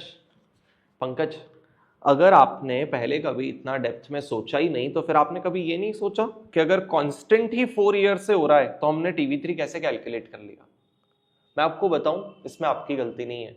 जो भी लोग घर पे बिना किसी बैच के क्वेश्चंस प्रैक्टिस करते हैं, राइट, या फिर आई मस्ट नॉट से इट बट एक नॉर्मल बैच लेते हैं जहां इतनी क्लैरिटी से नहीं पढ़ाया जाता है और उनकी बैच लेकर क्वेश्चन सॉल्व करते हैं, अल्टीमेटली पता है क्या होता है, क्वेश्चन का सोल्यूशन दिमाग में कहीं ना कहीं फीड हो चुका है कर करके, और जब भी आप उस क्वेश्चन को सॉल्व करते हो वापस उसी तरीके से सॉल्व कर देते हो विदाउट नोइंग कि इसके पीछे का लॉजिक क्या है।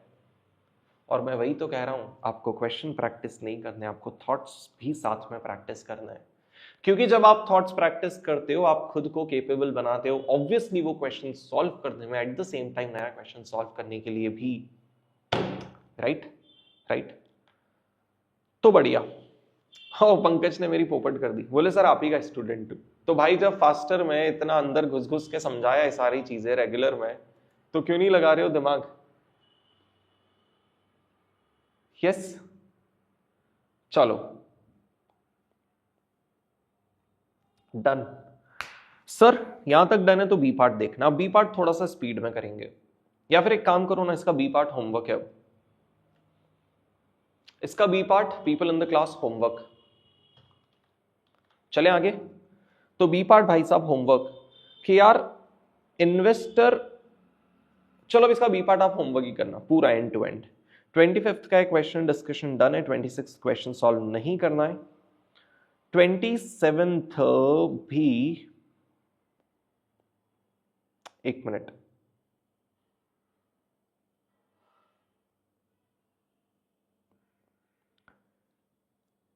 ट्वेंटी सेवेंथ क्वेश्चन में एक एम्बिग्विटी है एक्चुअल में, तो सोच रहा हूं कैसे सॉल्व करें।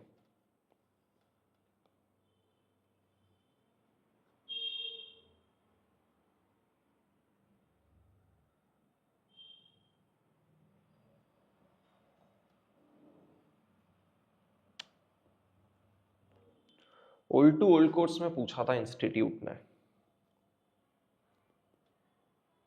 सो सोच रहा हूं उसका relevance. Give me a minute, let me now plan the things for you.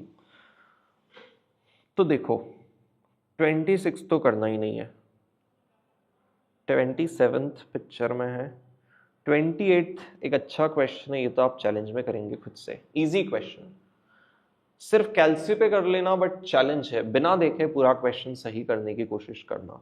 जब एक बार क्वेश्चन को बिना देखे सॉल्व कर लो, लिटरली चैलेंज है, हाँ, तो वापस उस क्वेश्चन को गो थ्रू कर लेना और इंश्योर कर देना आपने कुछ मिस नहीं किया है।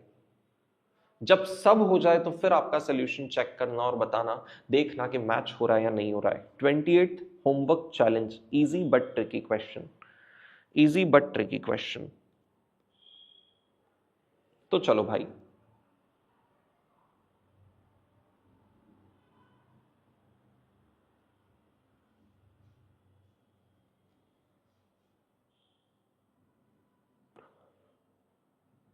तो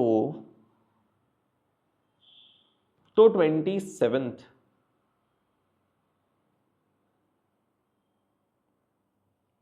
क्वेश्चन नहीं करते हैं, क्योंकि उससे ज्यादा स्ट्रॉन्ग पॉसिबिलिटी का क्वेश्चन मुझे लगता है जो इंस्टीट्यूट के स्टडी मटेरियल में भी है, वो है क्वेश्चन नंबर 29। ठीक है, तो सुनो मेरी बात, 27th क्वेश्चन नहीं कर रहे पीपल, 27th क्वेश्चन नहीं कर रहे हैं। इस क्वेश्चन में एम्बिग्विटी भी है। आपके लिए ओल्ड टू ओल्ड कोर्स में एक बार इंस्टीट्यूट ने पूछा था, 27 नहीं कर रहे हैं। हम लोग क्लास में कर रहे हैं, 28th होमवर्क हो गया और 29th क्वेश्चन करेंगे क्लास में, राइट, जो स्टडी मटेरियल का भी क्वेश्चन है। Are we all people in the class requesting your responses set with question number 29? Like, are we all set to start with question number 29? जवाब दो भाई, जवाब दो। करें डिस्कशन स्टार्ट 29 पे। जनता प्लीज रेस्पॉन्ड। क्या बोलती पब्लिक? पूजा यस, राशि yes, Seema yes, come on others in the class. तो चलो 29 क्वेश्चन रीड करना स्टार्ट करो खुद से, और फर्स्ट पार्ट का आंसर, पार्ट ए का answer without my intervention and involvement solve करके बताओ भी हाल। चलो जाओ जाओ जाओ जाओ फटाफट। First part of the question खुद से सॉल्व होना चाहिए बिना सोल्यूशन देखे। आपको सिर्फ और सिर्फ स्क्रीन पे देखना है question, no need to look at the solution. Screen पे क्वेश्चन आपके सामने, मुझे आंसर चाहिए।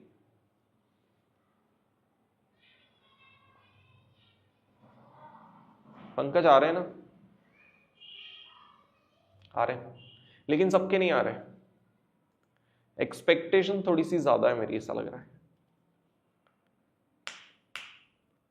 खुद से रीड करो, खुद से सॉल्व करो part A of this question, come on.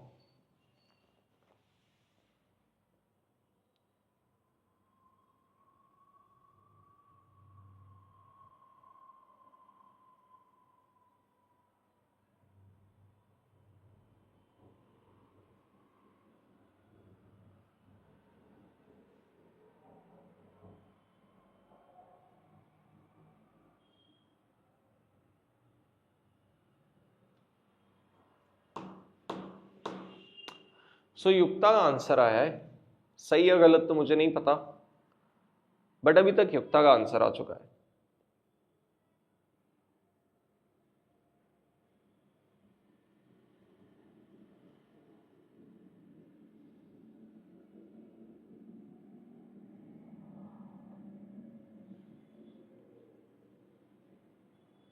Revati का आया, सत्यम का आया, अजय का आया, धर्मराज का आया, अश्वनी का आया। करो यार सब, रिकॉर्डेड पीपल आंसर रेडी रखना है ना, टाइम पास नहीं चाहिए। राशियन, सद्दियन, दर्शना का आया, मेघा, सीमा।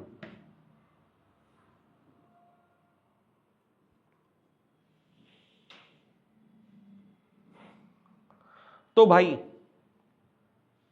भाई मेरी बात सुनो,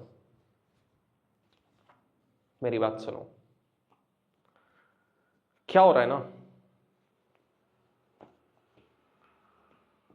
क्या हो रहा है कि कंपनी बोल रही है कि कंपनी प्रेजेंटली पे अ डिविडेंड ऑफ ₹1 मतलब बन गया D0, has a share price of ₹20 बन गया P0। If the dividend are expected to grow at the rate of 12% forever मतलब G हो गया, तो what is the firm's expected और required rate of return. Expected required same क्यों बोला, क्योंकि वो शेयर फेयरली वैल्यूड होगा ना, intrinsic value is equal to CMP। तो चलो KE फाइंड करना है। KE के लिए आपको पता है या तो CFAM होगा, सेकंड प्रायोरिटी गॉर्डन्स मॉडल है। तो चलो गॉर्डन्स मॉडल में हम कर देते हैं D0 इंटू 1 प्लस जी, मतलब D1 divide by P0 plus G. Correct, D0 कितना हो गया 1, 1 प्लस जी कितना हो गया 1.12, डिवाइडेड बाय P0 कितना हो गया सर 20 रुपीज का प्राइस प्लस ग्रोथ अगेन हो गया 0.12। राइट, कैलकुलेट करें सर।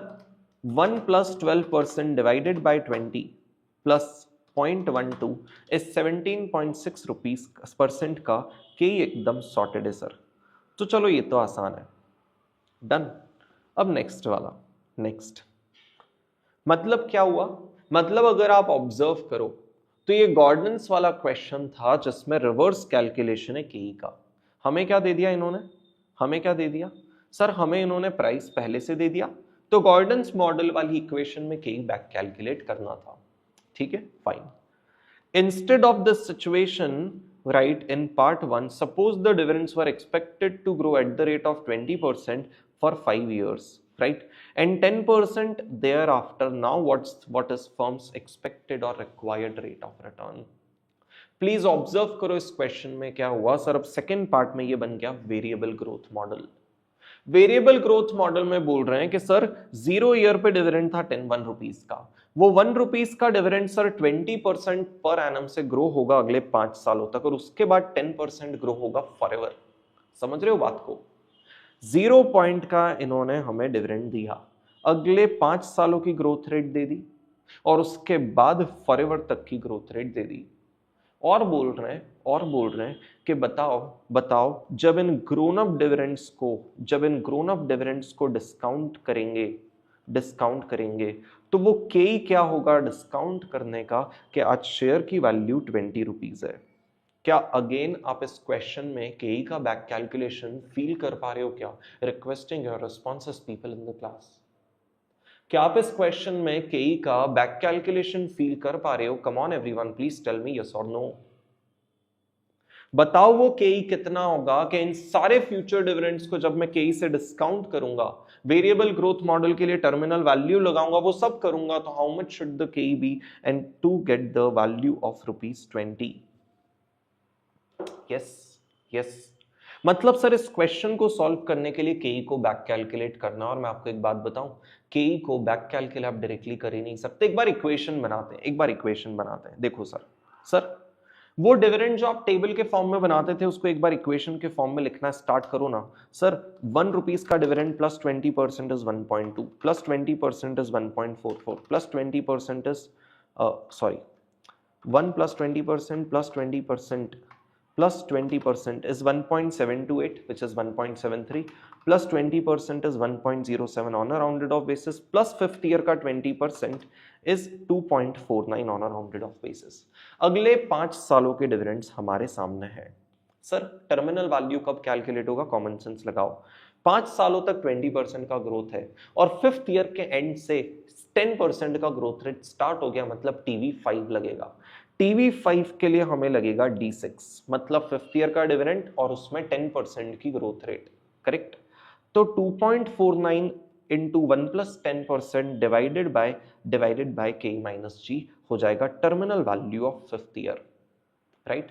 तो अब मेरी बात समझो ना, मेरी बात समझो। नीडलेस टू मेंशन ऑल्टरनेटिव 1 है, पे आउट की कोई बात ही नहीं है। अगले 5 सालों के डिविडेंड्स को, राइट, और 5th ईयर की टर्मिनल वैल्यू को अगर मैं 1, 2, 3, 4, 5 साल के रिस्पेक्टिव फैक्टर से डिवाइड कर दूं, मतलब 1 plus K to the power 1, 2, 3, 4, 5 कर दूं, तो वैल्यू ऑफ शेयर आ जाएगा, जो मुझे पहले से पता है कि 20 है, तो मुझे ये बैक कैलकुलेट करना है कि K कितना होगा। इस इक्वेशन पे अंडरस्टैंडिंग 10 आउट ऑफ 10 है क्या? मुझे क्लास के हर एक student who sitting in this class out here, मुझे वैलिडेशन चाहिए प्लीज। सॉल्व कैसे करना है वो एक अलग मैटर है, ये इक्वेशन बना कैसे उसके ऊपर कंफर्ट है, प्लीज जवाब दीजिए।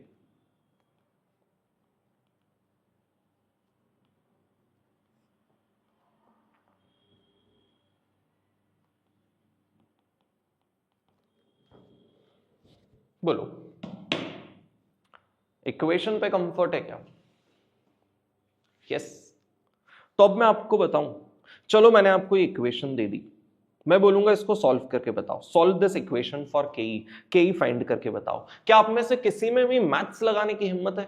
सर यहाँ टू दी पावर 1 है, 2, 3, 4, सिंप्लीफाई कैसे करोगे, सॉल्व कैसे करोगे? और हमने बेसिक्स, मतलब इस क्लास के बेसिक्स नहीं, आपके लाइफ के बेसिक्स में आपने सीख रखा है कि जब भी कोई चीज मैथमेटिकली इनसॉल्वेबल हो, हमें लगाना पड़ता है trial and error method.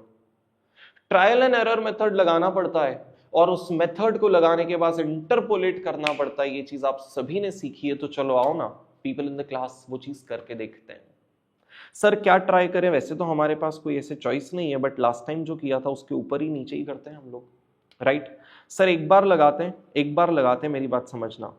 Last time 12% की ग्रोथ रेट थी फॉरएवर तक, तो के आया 17.6%, राइट। इस बार पहले 5 साल 20% की ग्रोथ हो चुकी है और उस ग्रोन अप नंबर पे एक लोअर ग्रोथ ऑफ 10% हो रही है, मतलब इस बार का के भी मोर और लेस सेम होना चाहिए, राइट। तो सर आपको अगर क्लिक ना हो कि 17 होगा या 18 होगा तो आपकी चॉइस है, क्योंकि इसमें कुछ कर नहीं सकते, बट आई थिंक आपको ट्रायल करना चाहिए 17 या 18 से, राइट। एग्जामिनर ने शायद 18 से किया है जितना मुझे पता है, तो हम लोग अभी 18 कर रहे हैं। सर कितना सिंपल है, कितना सिंपल है। सर इन सब को 18% से मैन्युअली डिस्काउंट करो और बताओ कि present value of future cash flows कितनी आती है। डिस्काउंट कैसे करना है उसका भी ट्रिक मैं कैल्सी शॉर्टकट बता देता हूं आपको, प्लीज सुनना। उसका कैल्सी शॉर्टकट बता देता हूं, प्लीज सुनना। सर कैल्सी पे लो 1.2, कैल्सी पे लो 1.2 डिवाइड बाय, और शायद ये सिर्फ एस टाइप के कैलकुलेटर्स पे ट्रिक काम करेगा, मुझे नहीं लगता कि दूसरे कैलकुलेटर्स पे काम करेगा, ठीक है। तो सुनिए, हम बोलेंगे 1.2 का डिविडेंड divide by 1.18 equal to m plus, एक बार डिस्काउंट किया m प्लस। अब आपको पता है क्या करना है, बार बार 1.18 से डिवाइड नहीं करना है, वो डिवाइड 1.18 उसकी मेमोरी में है। अब आपको सिर्फ 1.44 लेना है कैल्सी पे, 2 बार इक्वल टू प्रेस करना है। क्यों 2 बार इक्वल टू? क्योंकि वो डिवाइड तो फिक्स है, 2 बार इक्वल टू करेंगे तो 2 बार से डिवाइड हो जाएगा m प्लस। अब कैल्सी पे लेना है 1.73, 1, 2, 3, 3 बार इक्वल टू प्रेस करना है m प्लस, 2.07, 1, 2, 3, 4, 4 बार इक्वल टू प्रेस करना है m प्लस, 2.49, 1, 2, 3, 4, 5, 5 बार इक्वल टू प्रेस करना है m प्लस। मतलब इन पांचों को आप डिवाइड करके मेमोरी में डाल चुके हो। क्या ये shortcut people in the class आया आपको समझ में? Yes sir. अब इस पूरी चीज को सॉल्व करो और उसको डिवाइड बाय 1.18 नॉर्मल जैसे करते हैं वैसे करो और उसको भी मेमोरी में डाल दो। Sir 2.49 multiplied by 1.1, sorry 2.49 multiplied by 1.1 मतलब 5th ईयर का डिविडेंड प्लस 1.1 मतलब D6 हो गया, divide by 0.18 minus 0.10, so divide by 0.08 जो भी टर्मिनल वैल्यू आया divide by 1.18 to the power 5, divide by 1.18 equal equal equal equal equal, memory plus किया तो मेमोरी रिकलेक्ट आ गया 20.23 on a rounded off basis. तो हम क्या बोलेंगे कि भाई, हम बोलेंगे कि भाई सुनना, हम बोलेंगे अगर के 18% होता है तो प्राइस 20.23 आती। अगर डिस्काउंटिंग रेट, उन सबको डिस्काउंट करने का रेट 18% होगा तो प्राइस 20.23 आएगी। तो हमने बोला यार हमें तो 20 चाहिए, तो कोई बात नहीं, डिस्काउंटिंग रेट को 19 करके देखते हैं। डिस्काउंटिंग रेट को 19 करके देखते हैं। चलो 19 वाला मिलके सॉल्व करते। जिनको नहीं आया उनसे बात चल रही है, जिनको नहीं आया उनसे बात चल रही है। सर कैल्सी पे लो 1.2, कैल्सी पे लिया 1.2, उसको डिवाइड किया 1.19 से, divide by 1.19, so 1.2 divide by 1.19 equal to m plus, done.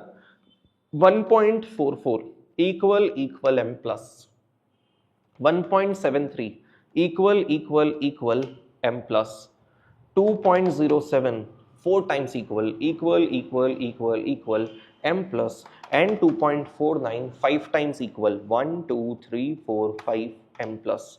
5 सालों के डिविडेंड्स आपने मेमोरी में सेव कर दिए। पब्लिक, यहां तक सेटल्ड हो क्या? पूजा, हर्षित, मैं रिपीट कर रहा हूं, सुनना, सब लोग सुन लो, मैं रिपीट कर रहा हूं। 5 टाइम्स के इक्वल आपने मेमोरी में सेव कर दिए, डन। पंकज आपका केसीओ में काम कर रहा है, चलो अच्छी बात है। अब मेरी बात सुनना, अब सुनना सर, यहां पे इस वाले पार्ट को सॉल्व कर रहे हैं। 19% का डिस्काउंटिंग रेट है, right. So 2.49 into 1.1 divide by 0.09, इस वाले पार्ट को क्या बोला, divide by 0.09 is equal to, कैल्सी पे आ रहा है 30.433333। जो भी आंसर आ रहा है उसको 19% से 5 बार डिस्काउंट करना है, करेक्ट, 5 सालों के लिए। तो divide by 1.19 equal equal equal equal equal, 5 बार इक्वल प्लस किया और m प्लस। सारे इंडिविजुअल अगर m प्लस हो ही चुके हैं तो मेमोरी रिकलेक्ट करते हैं 17.88 is the answer of price if the discounting rate is 19%। बोलो मुझे चाहिए how much out of 10 are you people settled with respect to how do you solve this entire thing on the calculator? Every student, I need a validation on this, please. Public, जवाब चाहिए यार, जवाब चाहिए, बोलो ना, बोलो बोलो बोलो।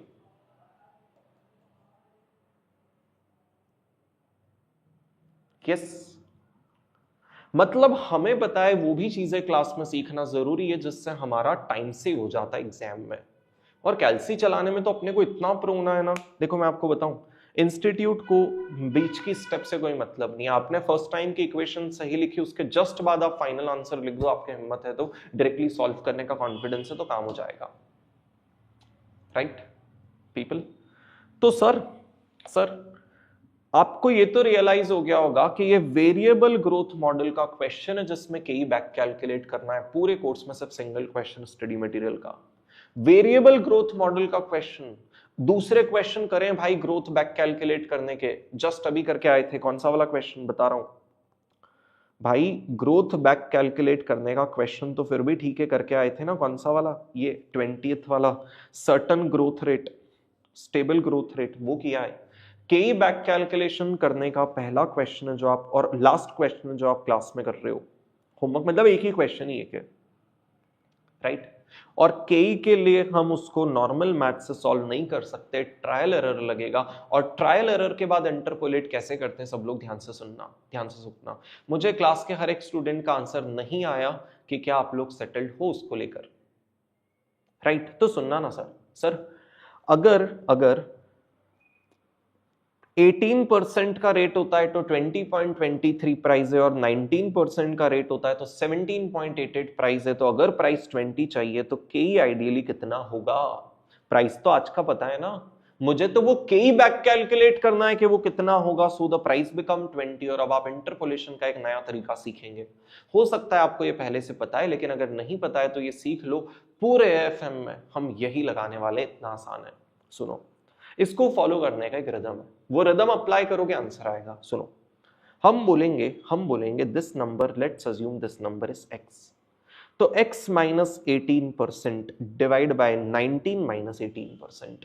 हमने क्या बोला, के माइनस 18%, x की जगह के minus 18% divide by 19 minus 18%।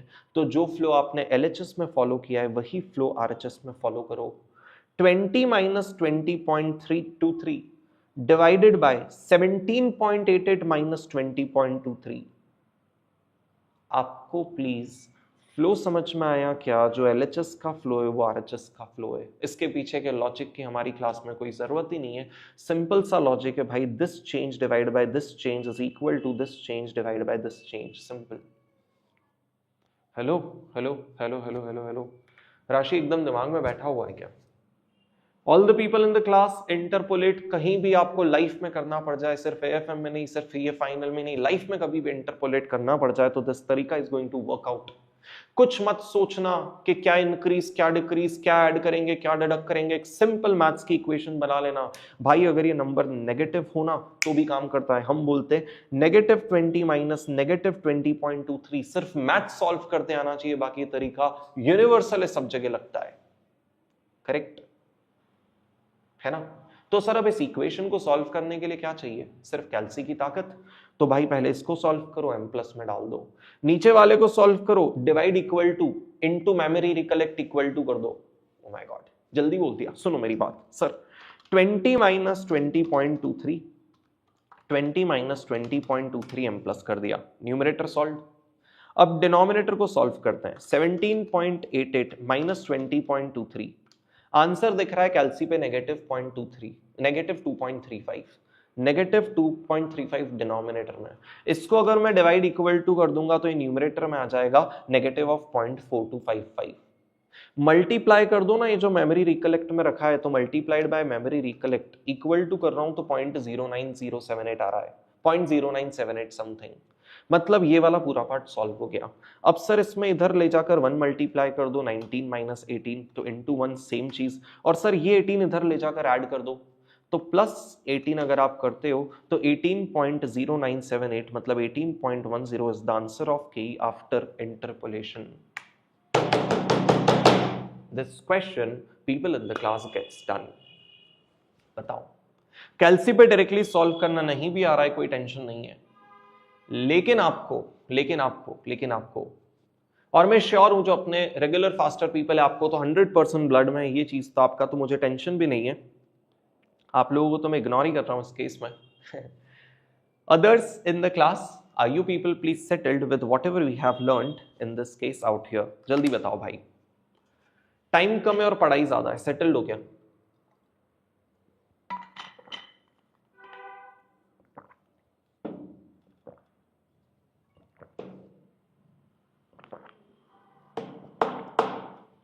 Public, सत्यम क्या बोल रहे हो? How to assume lower rate for IRR? Satyam, जब हमें पता चल गया कि यार 18% से डिस्काउंट करके 20.323 आ गया, तो आपको ये तो लॉजिक क्लियर है ना कि डिस्काउंटिंग रेट बढ़ाएंगे तो ही तो पीवी कम आएगा।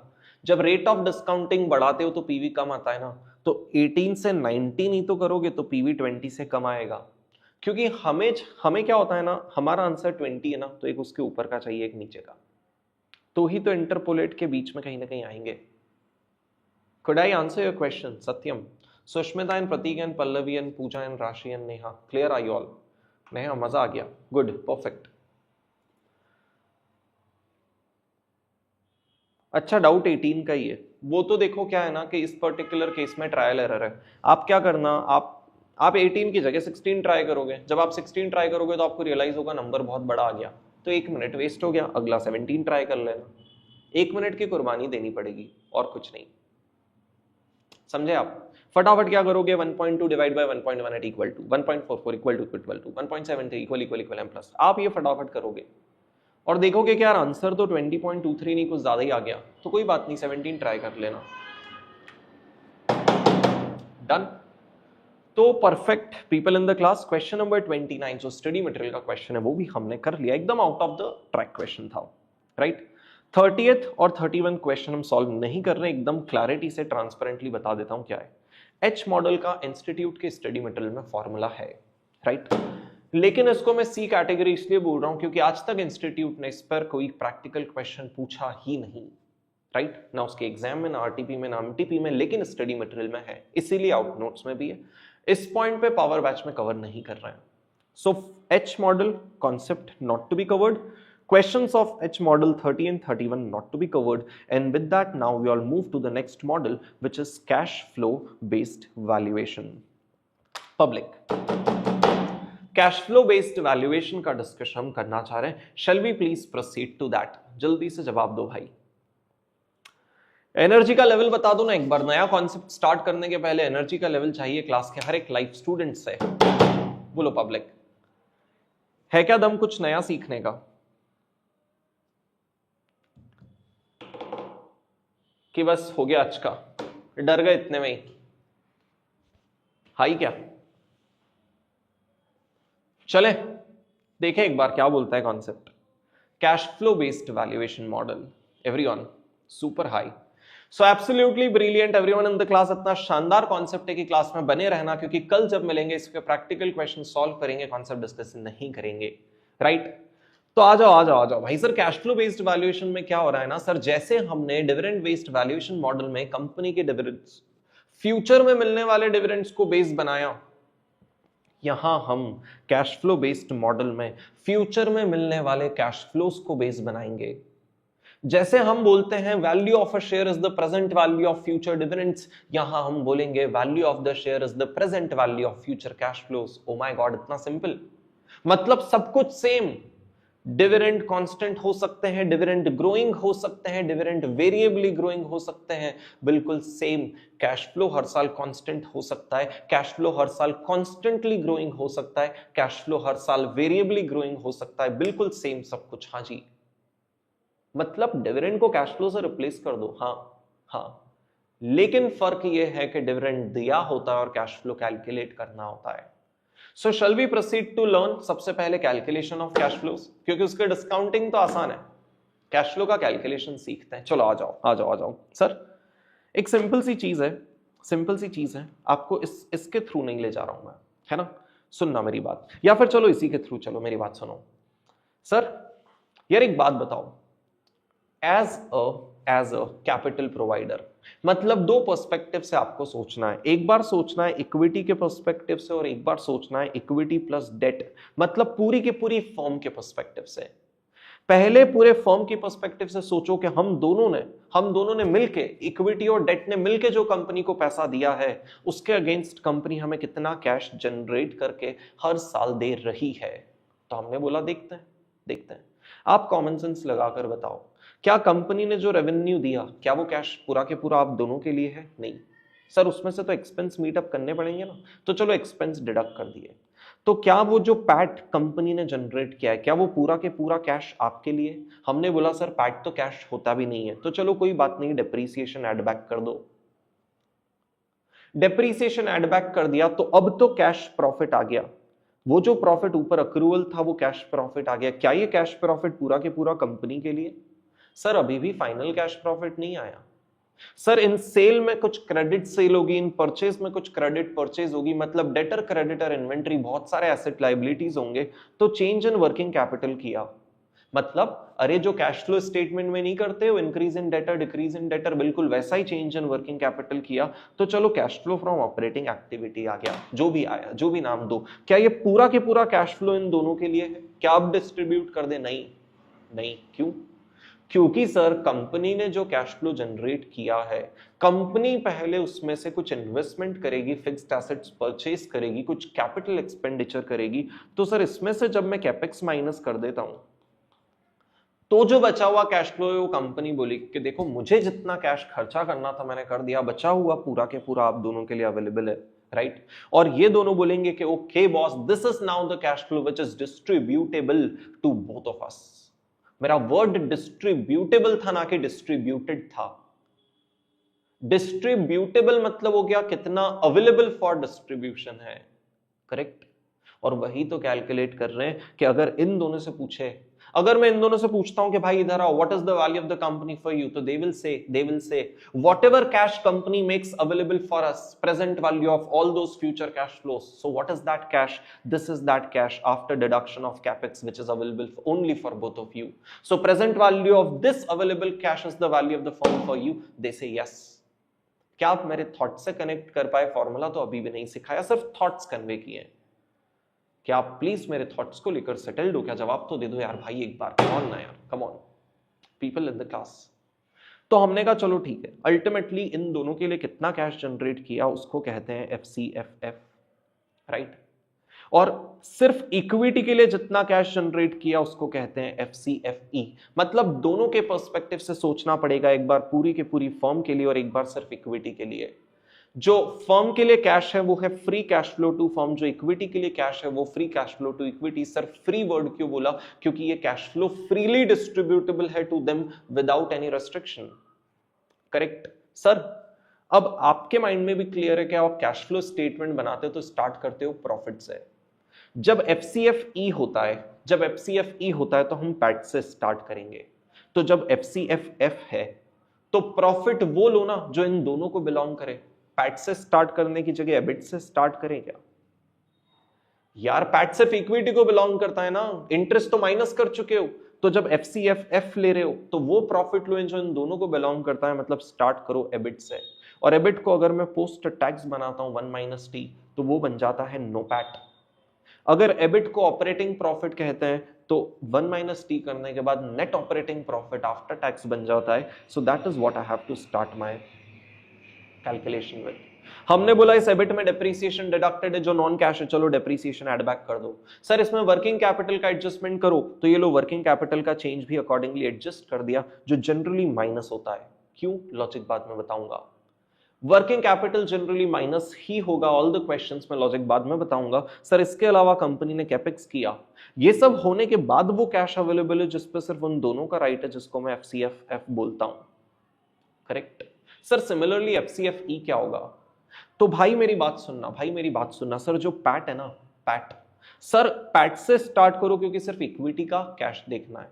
उस पैट में डेप्रीसिएशन माइनस कर दिया था, ऐड बैक कर दिया। वर्किंग कैपिटल का चेंज था, चलो ऐड कर माइनस कर दिया। कैपेक्स कंपनी ने किया, वो माइनस किया। सर अब वो कैश अवेलेबल है क्या? नहीं नहीं, मेरी बात सुनो ना। जब कंपनी ने यहां से FCFF निकाला तो डू यू अग्री अब मुझे वो कैश चाहिए जिस पे सिर्फ इक्विटी का राइट हो। तो इक्विटी के पहले डेट से रिलेटेड कैश फ्लोज एडजस्ट करने पड़ेंगे, राइट? तो सर डेट को एक तो जाता है इंटरेस्ट। तो सर अगर आपने स्टार्ट ही पैट से किया है तो do you agree interest has already been deducted, क्योंकि यहां एबिट से स्टार्ट करते थे, यहां पैट से स्टार्ट कर रहे हो। I need a validation from every student sitting in the class. Did you realise जब आप पैट से स्टार्ट करते हो इंटरेस्ट ऑटोमेटिकली डिडक्टेड ही है, आपको वरी नहीं करना है। यस या नो पब्लिक?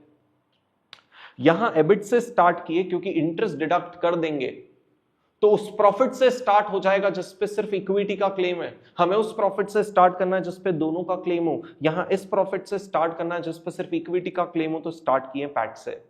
चलो ठीक है सर, और क्या कैश फ्लो?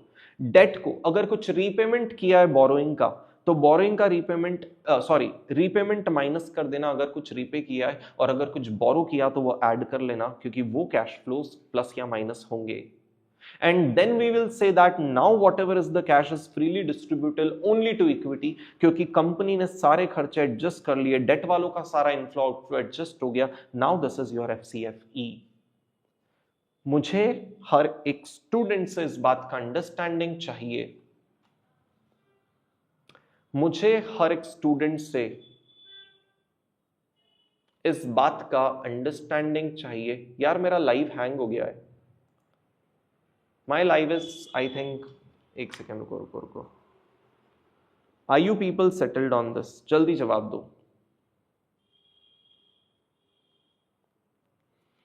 कि ये जो दो डिस्कशन हमने अभी किए FCFF और FCFE का, उसको लेकर कितना सेटल्ड हो? चल रहा है, चल रहा है।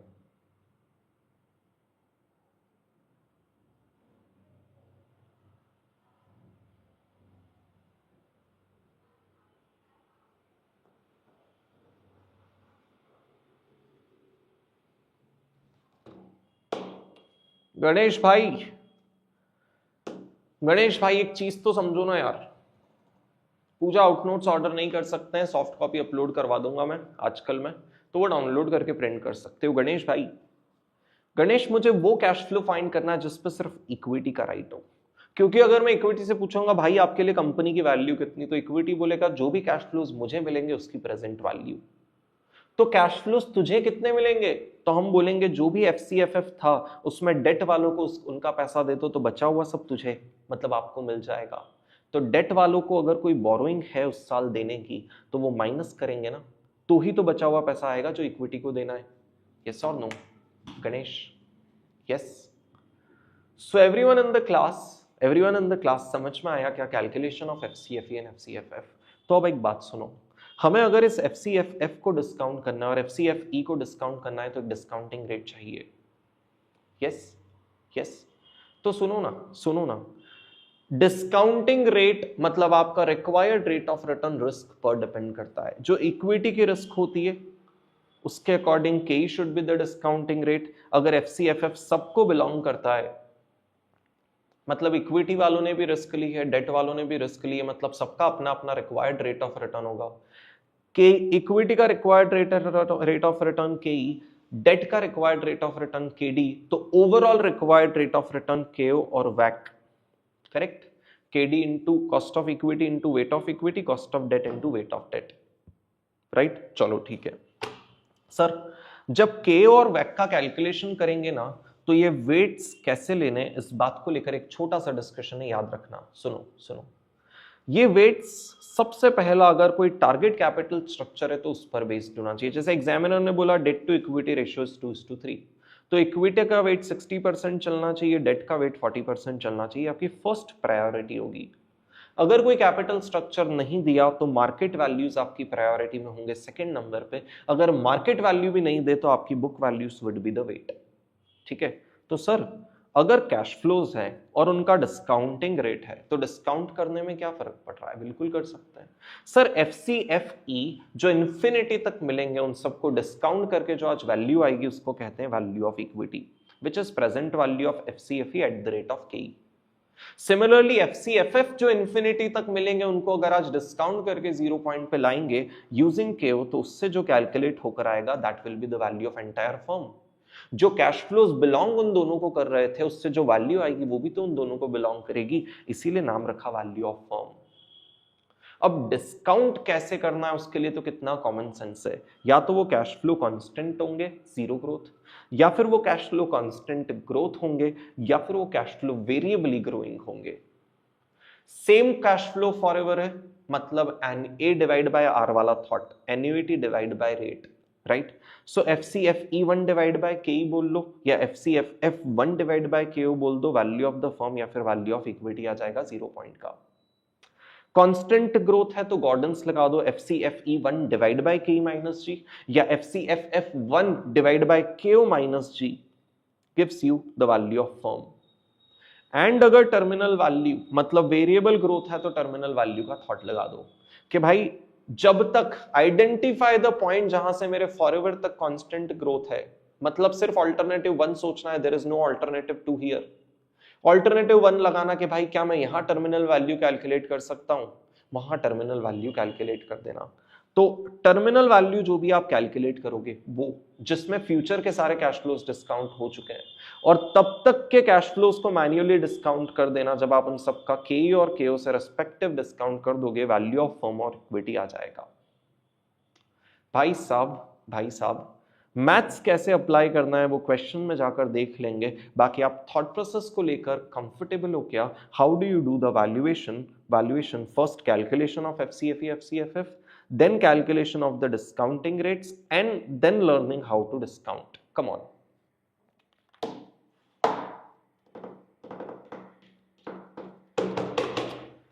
जवाब दो ना यार, जो भी इस क्लास में बोला जा रहा है, क्या आप प्रोसेस कर पा रहे हो? Everyone please validate. Public public public public please.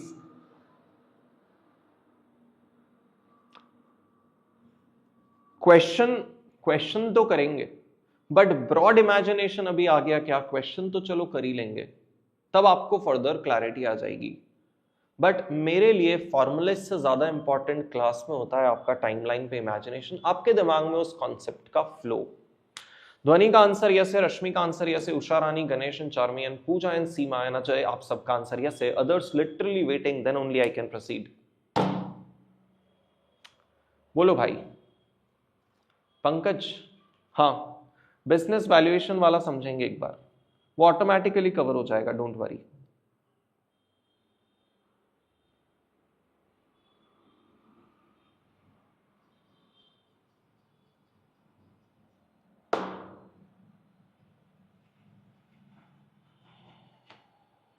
हेवती, गरिमा, पल्लवी, सुष्मिता, सिद्धि, अंकुर, बताओ भाई।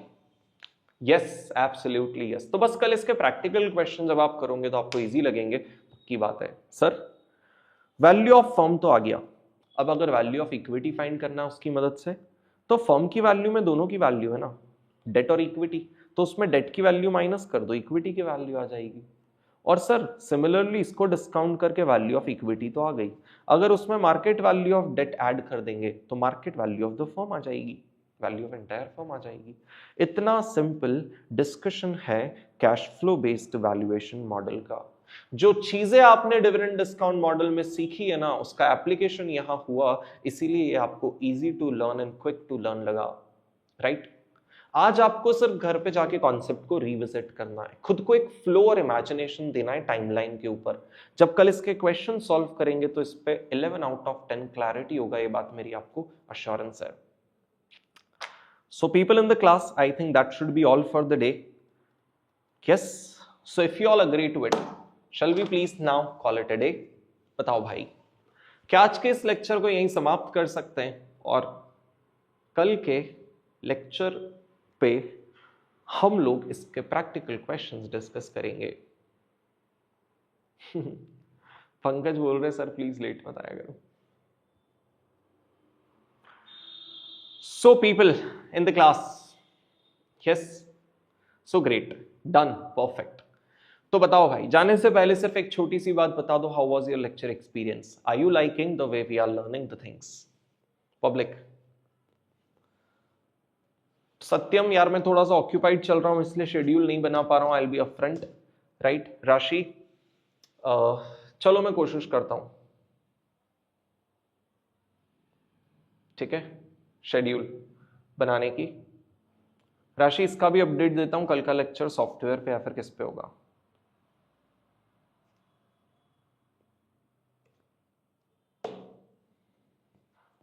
Are we all people in the class settled? जो भी चल रहा है क्या आपको पसंद आ रहा है क्या? पूजा, करता हूं आउटनोट शेयर, ये सारी चीजें अब आज शेयर कर दूंगा मैं। एक तो आउटनोट्स टेलीग्राम पे डाल ही चुका हूं मैं कल परसों, है ना?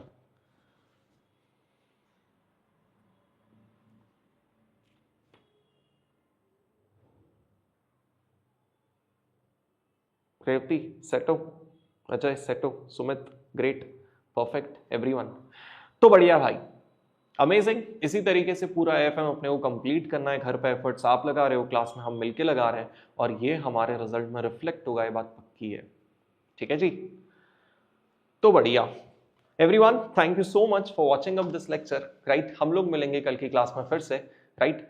तो तब तक के लिए अपना अपना ध्यान रखिए, ठीक है people? Bye bye, take care, I will see you everyone. Atul, extremely nice, perfect. Rashmi, thank you so much. तो भाई फुल प्रमोशन करो, जो जितना प्रमोशन करेगा ना उसको इतने मार्क्स आएंगे, ये मेरी भगवान से प्रेयर है, कंडीशनल। ठीक है, चलो bye, take care everyone, see you.